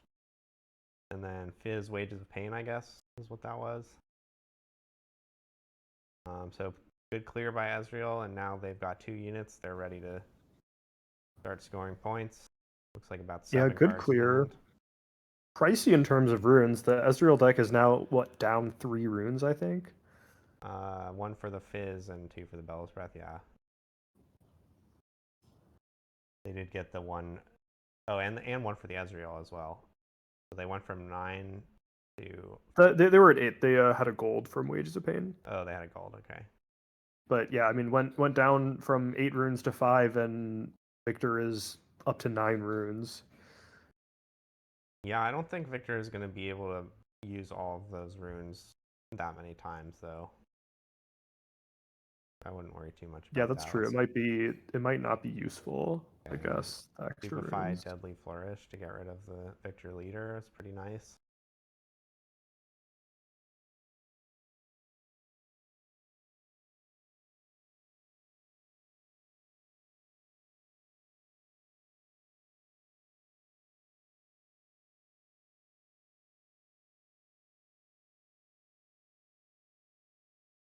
So if you're Ezreal, you do kind of not want to score the Forbidding Waste still, so that the recruit doesn't come and get you. But I guess The Waste is the Victor battlefield, right? Yeah. It's probably pretty good in that deck. Makes the recruits a lot more threatening. So Ezreal's going one step further and saying, I don't need to score points to win this game. I just need to establish my engines and kill all your stuff. So they don't want to risk either of their units, which makes a lot of sense. They moved a Forbidding Spirit to a battlefield earlier and got punished by Wages of Pain, and they're saying, look, I've learned my lesson. I'm just not going to score points until I've got the game totally secured. Yeah. I think that was basically how Alan ZQ played his Ezreal deck as well when he was playing this a while ago.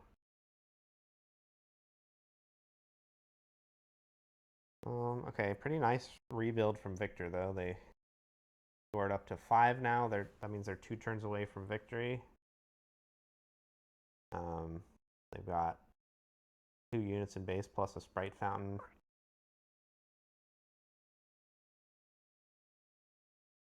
But that Ezreal's hand is pretty full.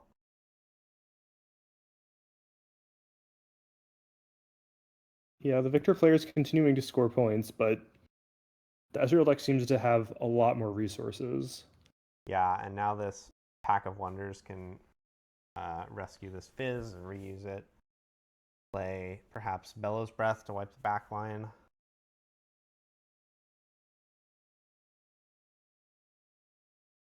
Oh, they're playing another Fizz.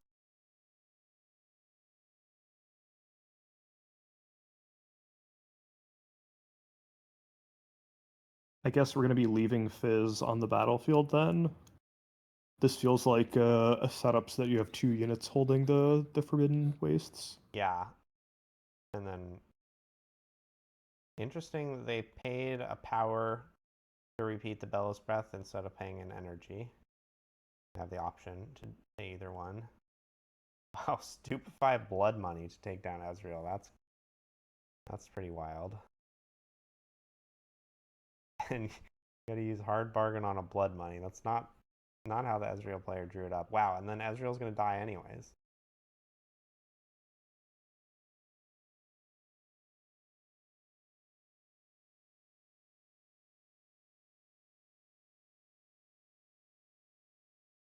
There was a Bellows Breath drawn from this stack deck, which you could clear that recruit with it, but then Ezreal still is at risk of dying to the Sprite.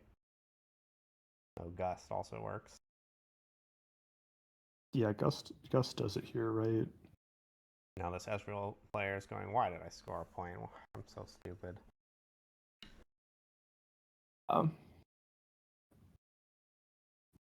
They have Pack Treasure Trove going now too. I guess this explains why they spent the extra power instead of the extra energy. I mean, they spent all their runes and they have Pack Trove. Yeah, and I think they only have 2 runes left to channel in their deck anyways, so saving one would not have accomplished anything. Yeah, I can't tell if they're at 9 or 10, but yeah, either way, they're gonna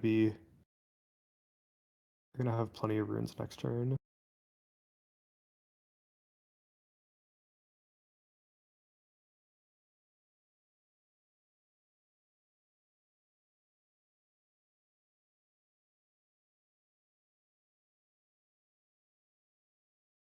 I see a Singularity. That's a pretty good card to have right now if you're Victor. That's what the Ezreal wanted to use that hard bargain on, but they had to use it on blood money. Price of scoring points. Yeah, and now that Fizz is going down as well, and there's a Xin Zhao to take both sides, and this Victor is only 1 turn away from victory now. Ezreal's really gotta lock in here. We've seen this quite a few times where this Ezreal deck has just infinity runes, full grip of cards, Pack of Wonders going, and somehow they get punked out at the end of all of it. So yeah, we'll see if they can avoid that fate.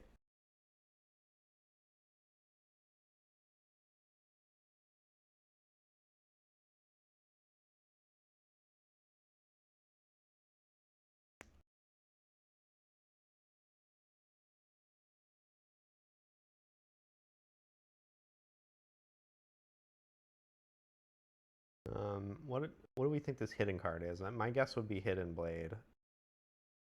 But it could also be like a Wages of Pain. Yeah, Hidden Blade and Wages of Pain are the only two cards I can think of that the Victor deck would usually run. Yeah, you could imagine Facebreaker being in the mix somehow. This is game one, so if you decided you were to run that card, you could have it here, but certainly anything other than Hidden Blade wouldn't really do much here. But okay, so the Vi got discarded, which is good because Vi would have been probably game winning if you have a attack with the recruit. Is the Ezreal player saying, wait, I wanted to respond to your Herald of the Arcane ability? Because that is something you can respond to. I guess. I don't know what. I mean, it would be like casting Star-Crossed on the recruit would be the play. That's a huge commitment if you don't know they have this. And also, it doesn't even work because you can just back the other Xin Zhao up and then play their Xin Zhao from your hand. Yeah, I am not sure what's going on here, but it looks like the Ezreal player is losing. Yeah, that's what I see too.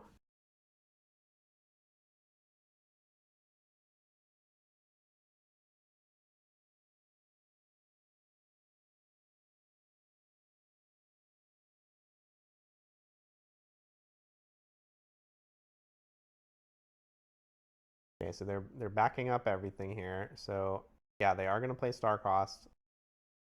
And yeah, this works if the Victor player doesn't see that they can just back the Xin Zhao up.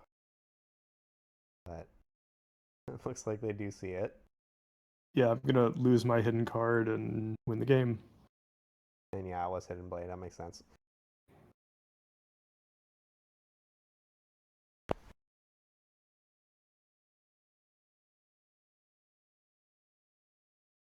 Incredible stuff.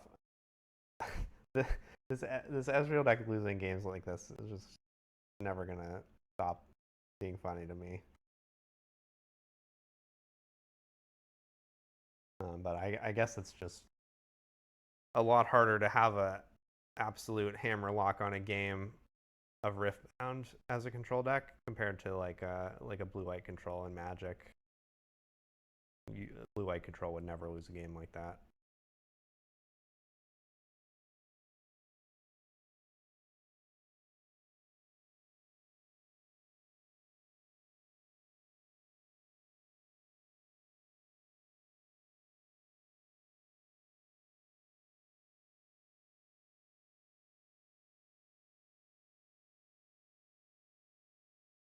All right, so excuse me. This game, Victor's going second with Rockfall Path, and I think that's the Frozen Fortress, the one that deals 1 to every unit every turn. Is the Ezreal battlefield? That battlefield is so strong in Ezreal.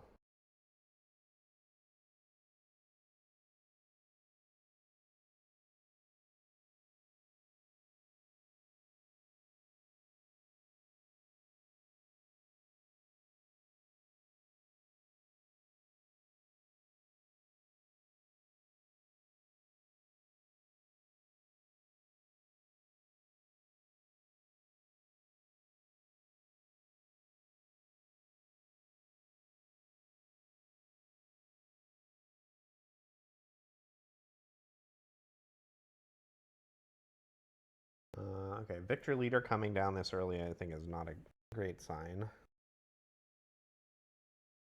Not really a card you want to play. So you have a bit more stuff in play, but oh my god, this game is kind of a blowout.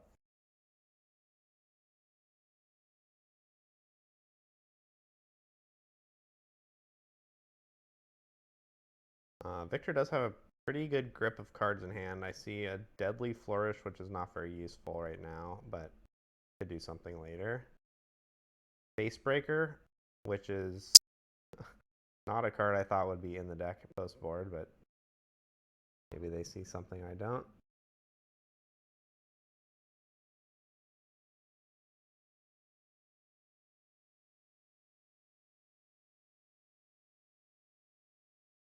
We're gonna have a Deadly Flourish to finish this thing off. Yep. Great turn after great turn for Ezreal here. Okay, sorry about that. I had to step away for a minute. But it looks like this game is a lot less close than the previous one. Yeah. Victor has not been able to get any traction at all. Looks like they have a handful of removal spells, which is really not what you want at this stage in the game.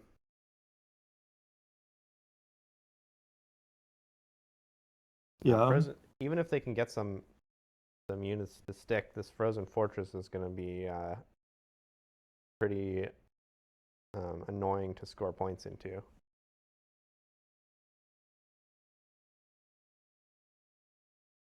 I sort of think you should be treating the recruits as pretty expendable anyways, but yeah, it is annoying that they get picked off for free without even needing a Bellows Breath or anything. Yeah, I mean in the previous game, the recruits got removal spell pointed at them like 4 or 5 times in that game. Yeah. I mean, especially the ones in base, but yeah. Yeah, now we see the sad Xin Zhao with no friends.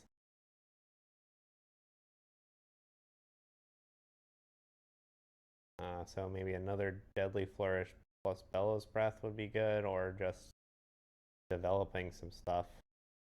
Maybe some Spirit. Yeah, get some Spirits going. There's a lot of crap in that Victor hand that can be discarded, but you will be able to get through them eventually.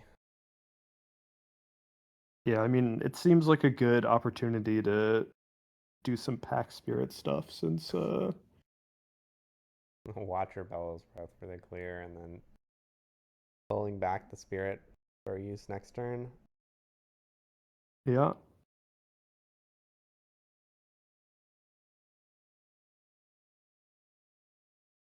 If I'm Victor, I just want to go home right now. I'm not having a good time. Well, I'd want to play game 3 and then maybe go home. Yeah. I wouldn't concede this game, to be clear. Just I would keep playing it, but I would feel like I had no chance. Yeah, I mean, I really don't think there is much chance. So there is, I think, a hidden blade that can be used on this Thousand-Tailed Watcher, perhaps. And maybe that's kind of last-ditch effort.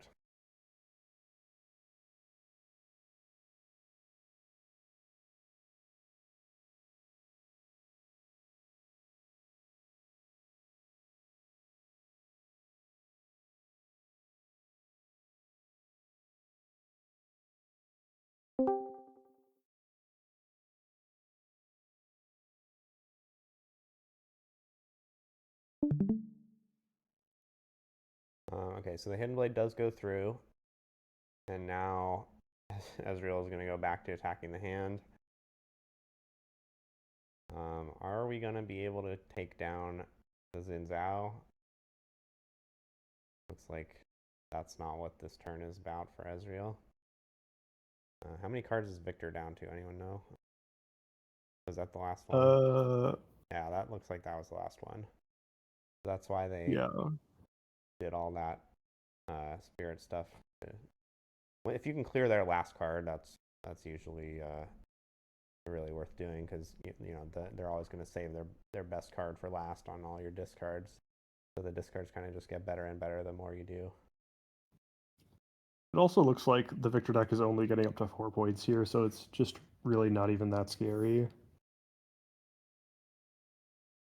Yeah, definitely have time to set this up, and they're not even going to get up to 4 points. And you got to use 2 Gusts and draw with your Legend. Really everything coming up, Ezreal.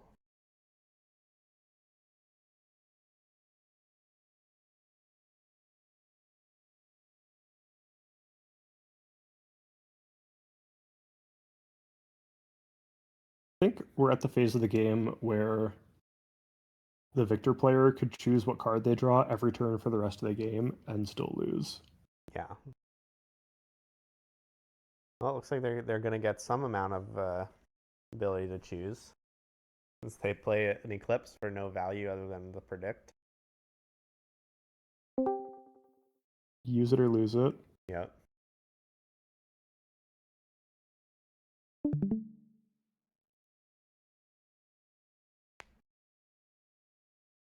Bewitching Spirit is getting brave here. Is this another pack? No, it's okay. It's a treasure trove, and then I guess you're gonna maybe use a Wages of Pain or something. Oh, the hidden Wages of Pain even is pretty good to fight against an attacking Xin Zhao.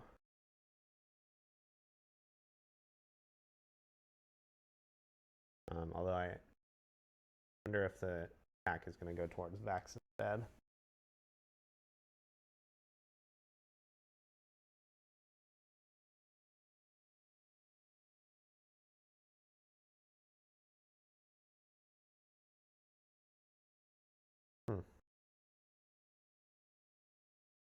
Show me the hidden card. Nope.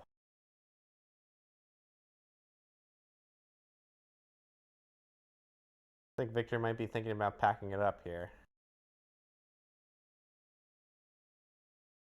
Do we know if the top 4 is timed? Does not.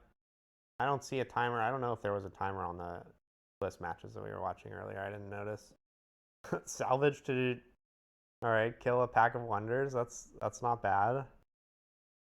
Probably the best card in the deck to draw, right? Yeah. Replaces itself, gets rid of the pack, which is a huge problem. All right, so and now you're tempted to go in 2-2 against that spirit. The hidden card will get you pretty good. Oh, Imperial Decree. While the Did opponent's the tapped spirit out, get that's not stupefied bad. or no? Yeah, I guess it did. I guess it doesn't matter too much. Yeah.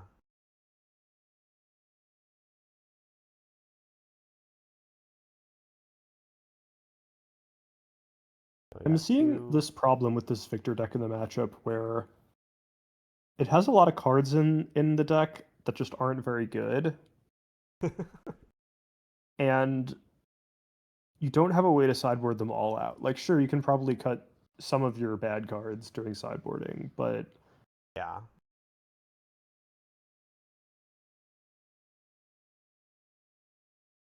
Yeah, like that hand of cards at the beginning of this game was just like 5 or 6 cards I wouldn't want to have in my deck. yeah, this Ezreal tech continues to trend upwards in popularity. It's definitely worth like sideboarding extra cards against. I mean, people are already playing more Barons in their Diana decks than they were previously. Yeah, it seems like it's possible to beat this deck if you choose to. Like, you can play some Ruin Runners or whatever. I'm sure there are other cards in other colors that the Ezreal deck doesn't like to play against, but I mean, the you Rune just- Runner isn't perfect out of Victor. Like, you can still get Watchered or whatever. well, you So can't it's play not a it in Victor. foolproof plan, It's but an orange card. it is pretty good. Oh, Um, well, that too. yeah. But yeah, like I was thinking about what I should do with my Rengar deck if I want to beat this Ezreal deck. And, yeah, Ruin Runner is definitely top of mind for that. And yeah, it's definitely annoying for them to deal with, but it's not impossible. If you get far enough behind, they'll send free fizzes at it or whatever.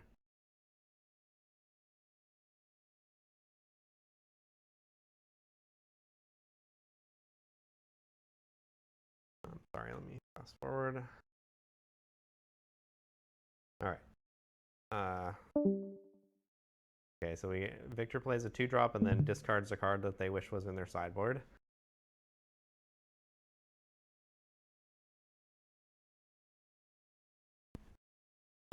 And it's Arena's Greatest, which is great for Victor, versus Sigil of the Storm, which is great for Ezreal.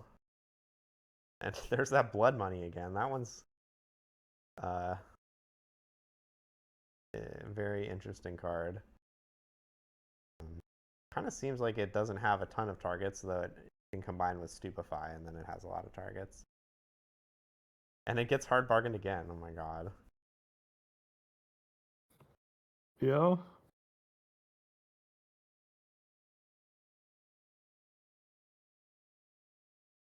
I mean, I guess you just don't have enough cards to bring in. You have to have Blood Money still in your deck, right?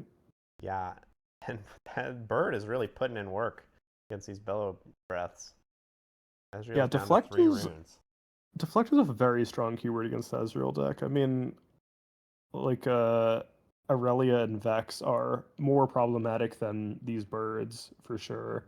But even the birds have been expensive to deal with. Yeah, I mean, just the way that the like game engine of Riftbound works, like when you're playing a deck like this Ezreal and you have to just kill all their units no matter what, like one might deflect is gonna really be a thorn in your side. Ezreal does have a gust for the sprite, which is it looks like maybe they're asking if I get a recruit when my sprite gets gusted, but you do not.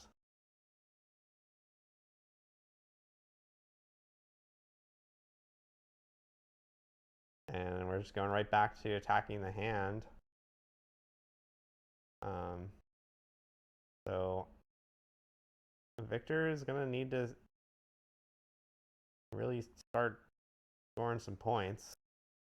But the Ezreal deck doesn't have a card advantage engine going, really. Well, they have the discard, but they don't have... they haven't seen a lot of cards, so like they could definitely just be missing some pieces here and fail to have a good turn. So if I was Victor, I think I would score this Sigil and just kind of pray. Yeah, I mean, I'd want the point, I think. Yeah. The 4 might on a battlefield is not trivial for the Ezreal deck to deal with either. I mean, it's not like it's super difficult or anything, but it's definitely not trivial.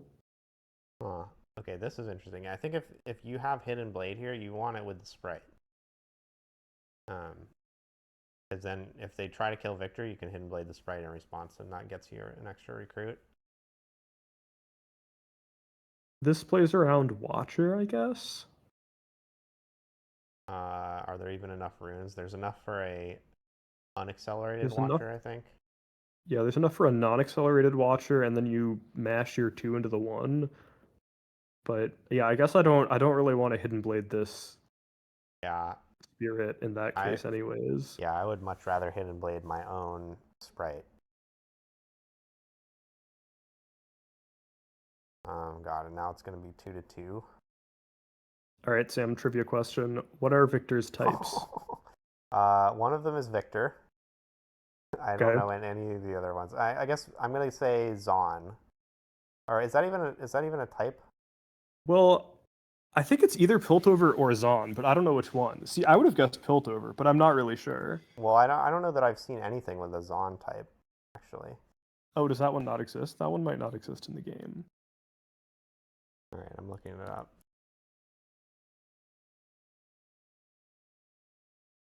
Says Zon. Wow, nailed it. That's what I get for watching Arcane. I know where Victor's from. Yeah, fair.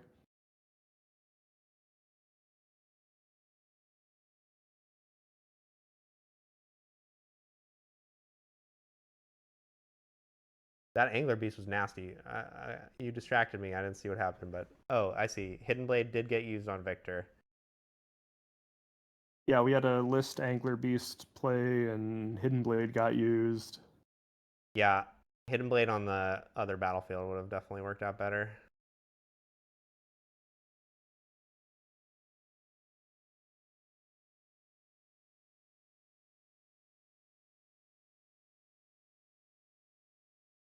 And this game is rapidly deteriorating for Victor. And the Vex to shut down the Sprite Found too, sure.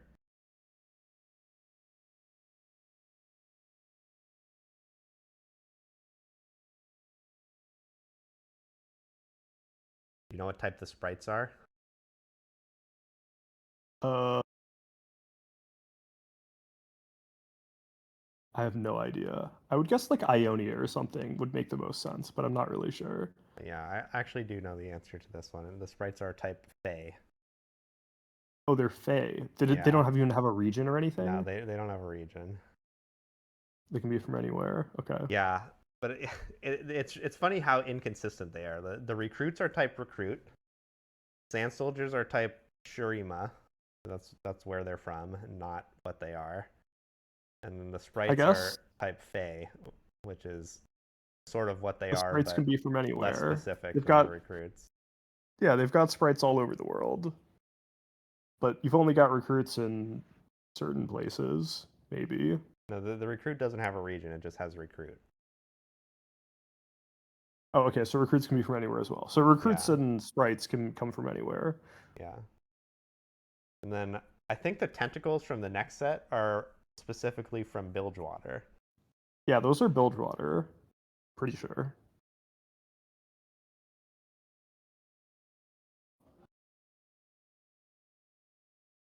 All right, the list getting discarded. Definitely not a particularly strong card in this matchup when your opponent has all 1 might units anyways. It did about as much this game as it could hope to do. Yeah. All right, now Ezreal with 5 points to 5. They've got 3 units to nothing. Looking pretty doomered for Victor.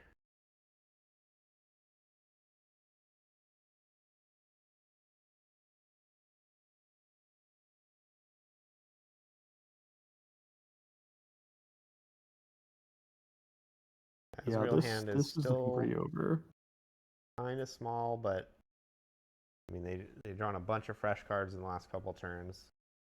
They've got another one lined up with the treasure trove, and okay, surely this will be the end of. What was that? Just stupefy the recruit? Okay.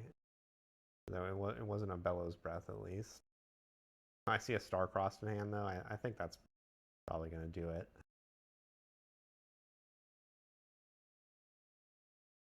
And sure, Deadly Flourish taking out the last unit. Yeah, the Stupefy was just to draw 2 with the legend.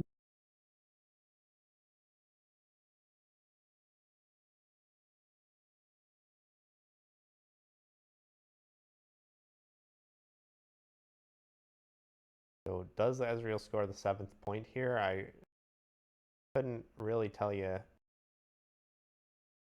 what would make it matter. Like if you score, then a Thousand Tail Watcher isn't gonna stop you from winning, but probably you can just easily beat Thousand Tailed Watcher next turn anyways. I agree that you should be able to easily beat it next turn with Fizz plus whatever's in your discard. Yeah, I think there was a Starcross in hand, so Watcher is not a problem. So then what are you worried about? Imperial Decree Bellows Breath would be something worth worrying about, and that encourages you to put your units at 3 different locations, so I think this is probably the right play. Yeah, is there some way that the Victor deck could like double Zin and run over both of these units? Probably, maybe, yeah, probably not. Probably don't have enough uh, energy for that. Yeah, I think they don't have enough energy actually. They would need a 1 might unit.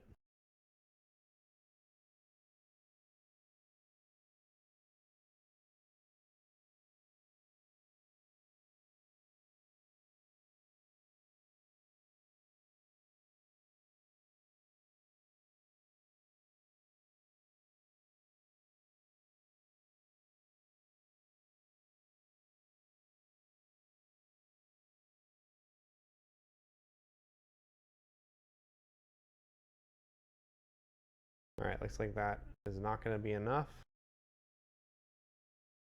And that'll do it. So finals. And see what else we got. Oh, look at that trophy. That's fancy. Do you think they're That gonna is a let the really winner cool take that trophy. trophy home? We should ask them. I bet they let him take it home. All right, so we've got Ezreal and Irelia. Yep.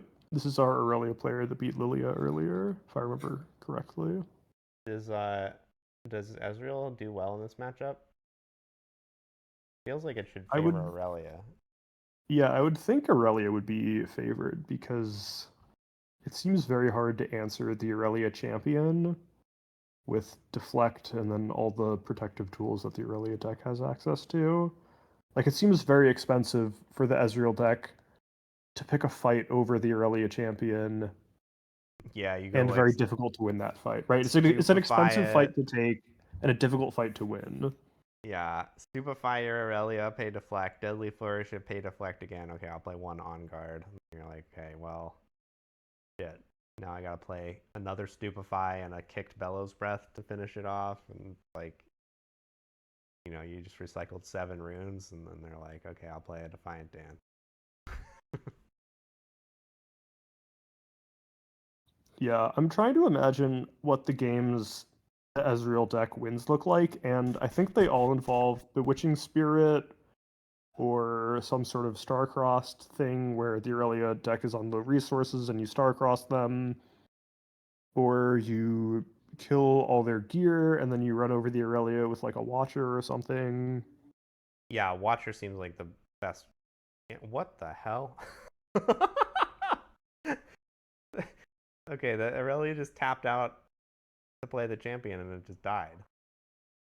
Okay, this also seems like a route to victory. Yeah, I guess that's a classic way to beat Aurelia is they just send her into the void and you kill her.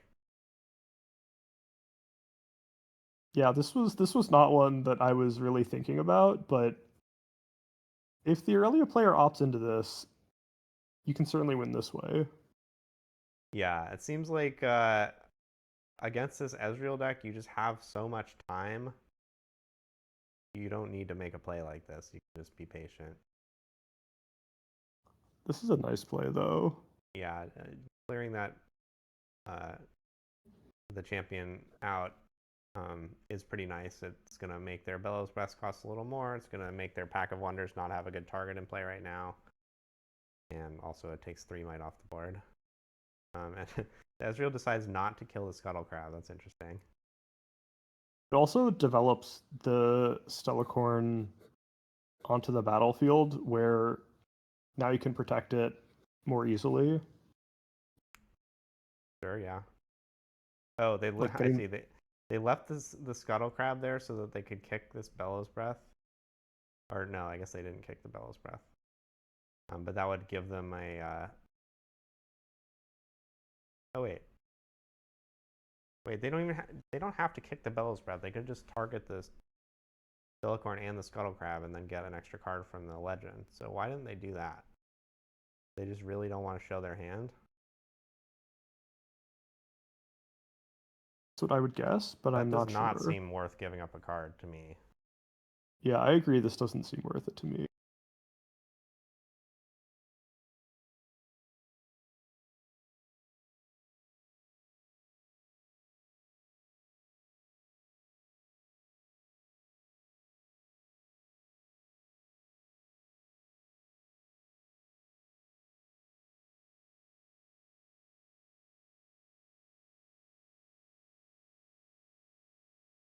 Maybe the Ezreal hand has certain vulnerability that they don't want to show. I can't really imagine what that would be, though. Yeah, at this point, you've sacrificed a point to keep your hand hidden, which, Yeah, and it's I going to cost you mean, another point next turn, too. yeah.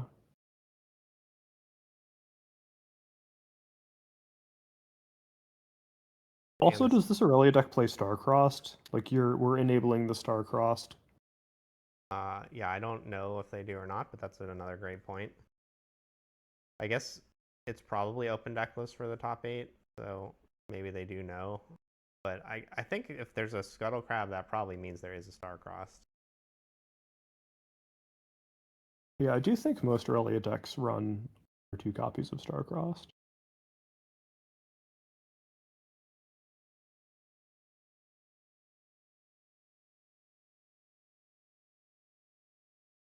Funny watching Pack Spirit, jump through all these hoops to destroy your opponent's hand, and then your opponent's just moving Stellacore and rebuilding it. Yeah, that's a little tough.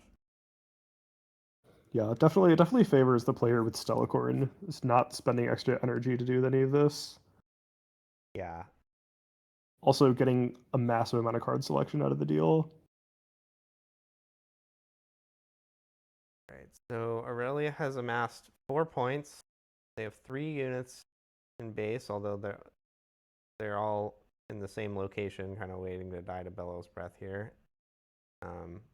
They have 9 runes, which is like, yeah, the Aurelia deck loves having a million runes. Usually they don't get to do it because they have to spend so many runes to do things. But the Ezreal deck is just not able to force them to do anything. But all right, now we're seeing the Bellows Breath. I think maybe the list is probably naming the Stellacorn, whatever type that is.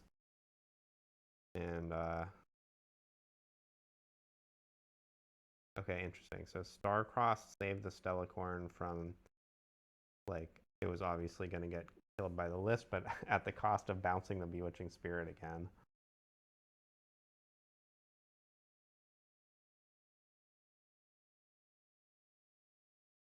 Ezreal does have to reveal their hand finally.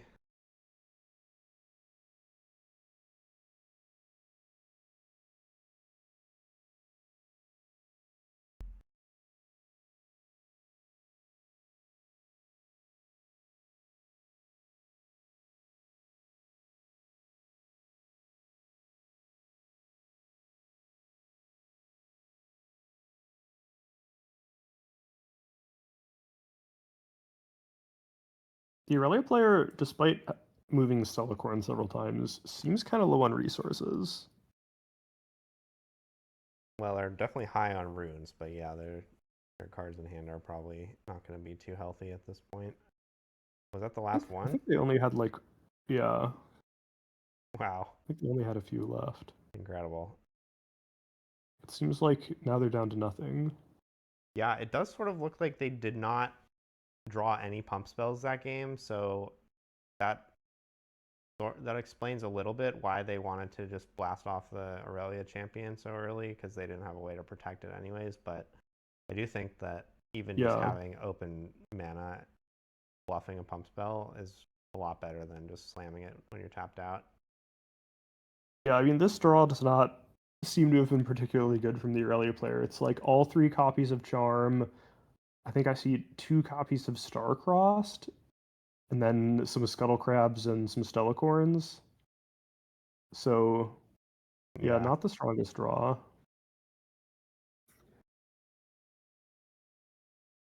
And now Ezreal's got double Vex going.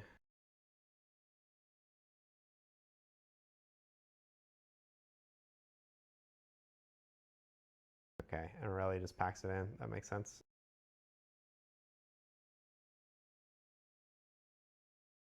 Yeah, I think double Vex seems to end it here, I guess. It's kind of hard to even stop the Ezreal player from getting to 8 first at that point. Mm-hmm. Okay, this game we have Sigil of the Storm and Targon's Peak. And no unit on turn 1 for Aurelia, but they do have the Guardian Angel, which is not bad. Okay, never mind. They don't have a Guardian Angel. Kind of a funny exchange. There's Vex, which is a nice deflect unit, and you're not going all in on losing your champion this time, so... Yeah, Vex seems great here. Yeah, sort of the same problem presented as the Aurelia champion, but with much less of an investment. Yeah, honestly, Vex is maybe even better than Stellacorn on turn 2, right? Because it doesn't get Deadly Flourished or similar. Yeah, if you tap out for Stellacorn here, it's very easy for it to just die. But if Vex dies, it's going to cost them a lot of runes. It's not even just one spell. can kill Vex, but they'll need multiple spells.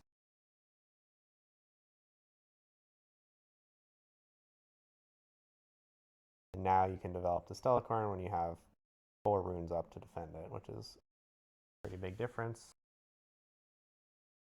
So I would say this one's going pretty well for Aurelia. Ezreal is going to need like Pack of Wonders and Bewitching Spirit pronto, and then also I guess a way to deal with Stellacorn.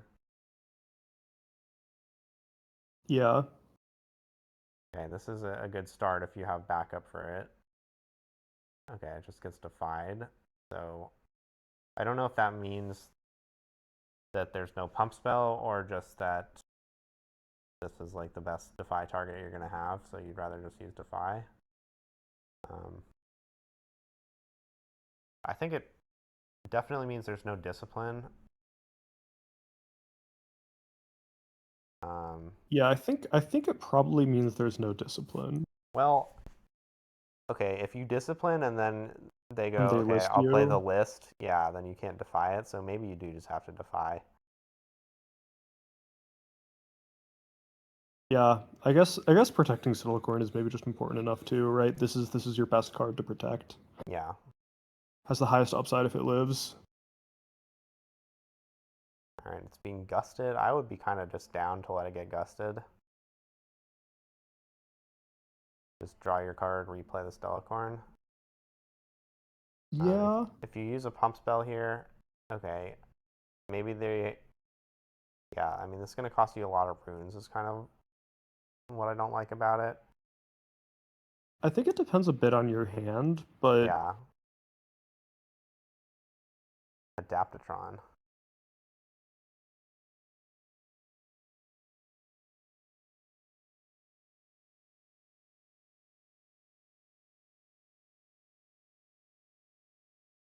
So what's happening? Maybe they're still in the showdown. No, okay. They were deciding we're asking where to take to it play. back, I guess. Yeah. Yeah. Yeah. I mean, definitely you can just put it wherever you want. Like, there's no response window. There's no opportunity to gain an advantage by playing it there and then changing your mind. But I don't know. Now this Bella's Breath is really threatening.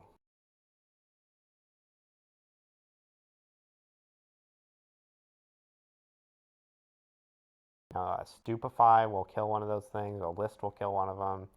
Bella's Breath would kill both of them. Yeah, Stupefy is the best place to start, I would say.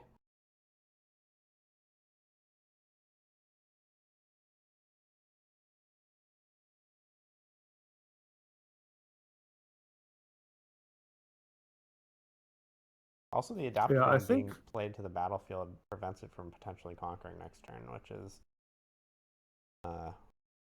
something you would like to do generally, although maybe since there's only a treasure trove in play, you don't actually care that much. But yeah, I mean, it can still potentially conquer if it readies, goes to base, play some sort of equipment, equip it, ready it with Aurelia. But yeah, it is more expensive. Well, there's no battlefield to conquer if that's what happens. Oh, true. Yeah, yeah. If you keep the Vex. Yeah. I do think you keep the Vex for sure. Like the Vex is the hardest thing to kill. The one that is threatening to do the least amount of additional work. Yeah, I mean the Vex goes down to a Watcher, but yeah, so does your double stacked battlefield. Right. I feel like the reason to play the Adaptatron to the battlefield was because it's sort of bad against the list if you just have one Stellacorn there, right? The Ezreal player can just like play the list your Stellacorn, move Ezreal in, and it's pretty obnoxious for you, but I see. they certainly got punished for having both their units on the same battlefield. Yeah.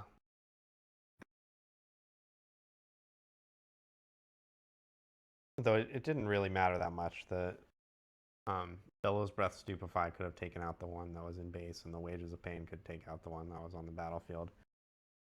I guess the Defiant Dance could be used to stop that, though. Yeah. Interesting, again, that we're presenting a scenario where we have 2 units in the same location. Yeah, but these both have Deflect. It's not easy to Bellows Breath them both. Yeah, this is a very expensive Bellows Breath, but if Bellows Breath Watcher happens... No, okay, instead it's just a Mind Splitter, which is pretty good here.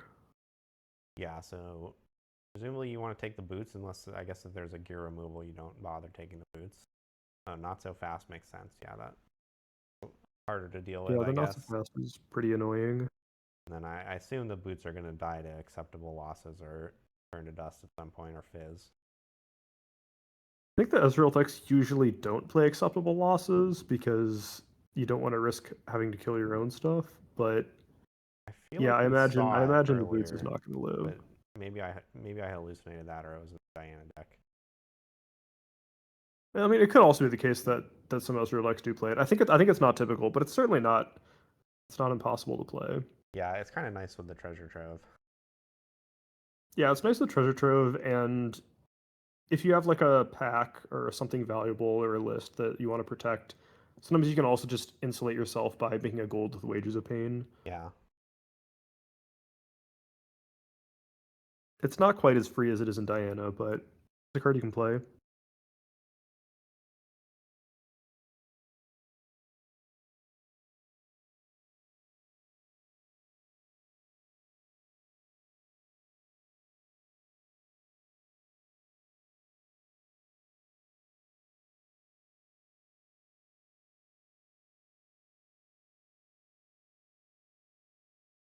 All right, so now this Mind Splitter is actually a great way to attempt to get through these deflecting.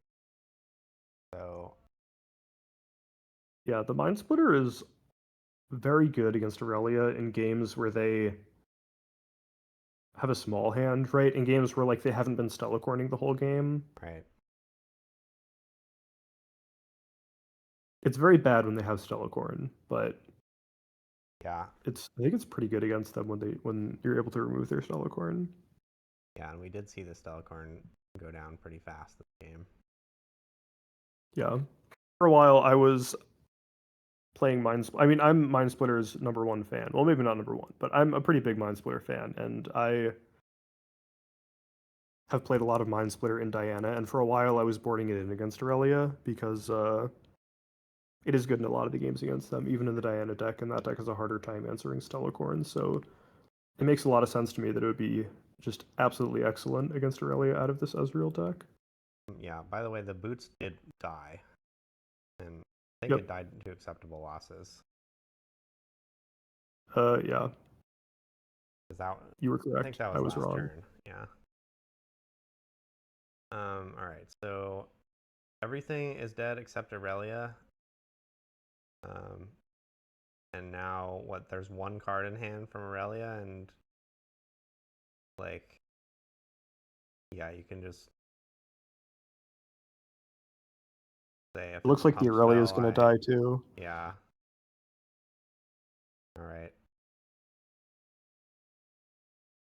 This Ezreal deck is really looking good. Yeah. They do spend a lot of time ahead in games, so wow. Just all boots.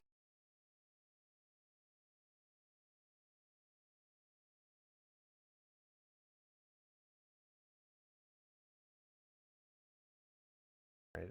If there's there are 2 Gear Hate cards in the graveyard, I think. So acceptable losses, you can do 1, and then you can bounce Fizz and replay the turn to dust. Didn't bother though. It's understandable.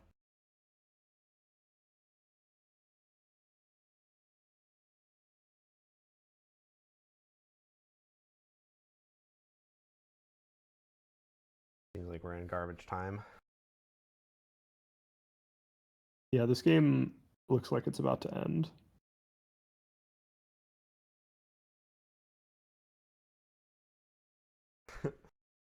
Oh, the Pack of Wonders died, I guess. This is why they didn't make that play. All right. Congratulations to Ezreal. I think this is the same Ezreal guy that won like 10 tournaments in a row or something. Yeah, this guy won the 5K in Vegas a couple of weekends ago, I believe. Yeah. Really impressive run with that Ezreal deck. And I hope people figure out how to build their decks to beat this thing, because it is not my favorite deck to play against. So I would like it to not be as popular as it is, but you know, maybe that's also on me for not building my deck to beat it. But all right, I think that's all we've got for this video. Thanks for being here with me, Dan, and thanks to the other teammates who left the call already but were here earlier. Yeah, hope you guys enjoyed this content. Thanks for watching, and we'll see you next time.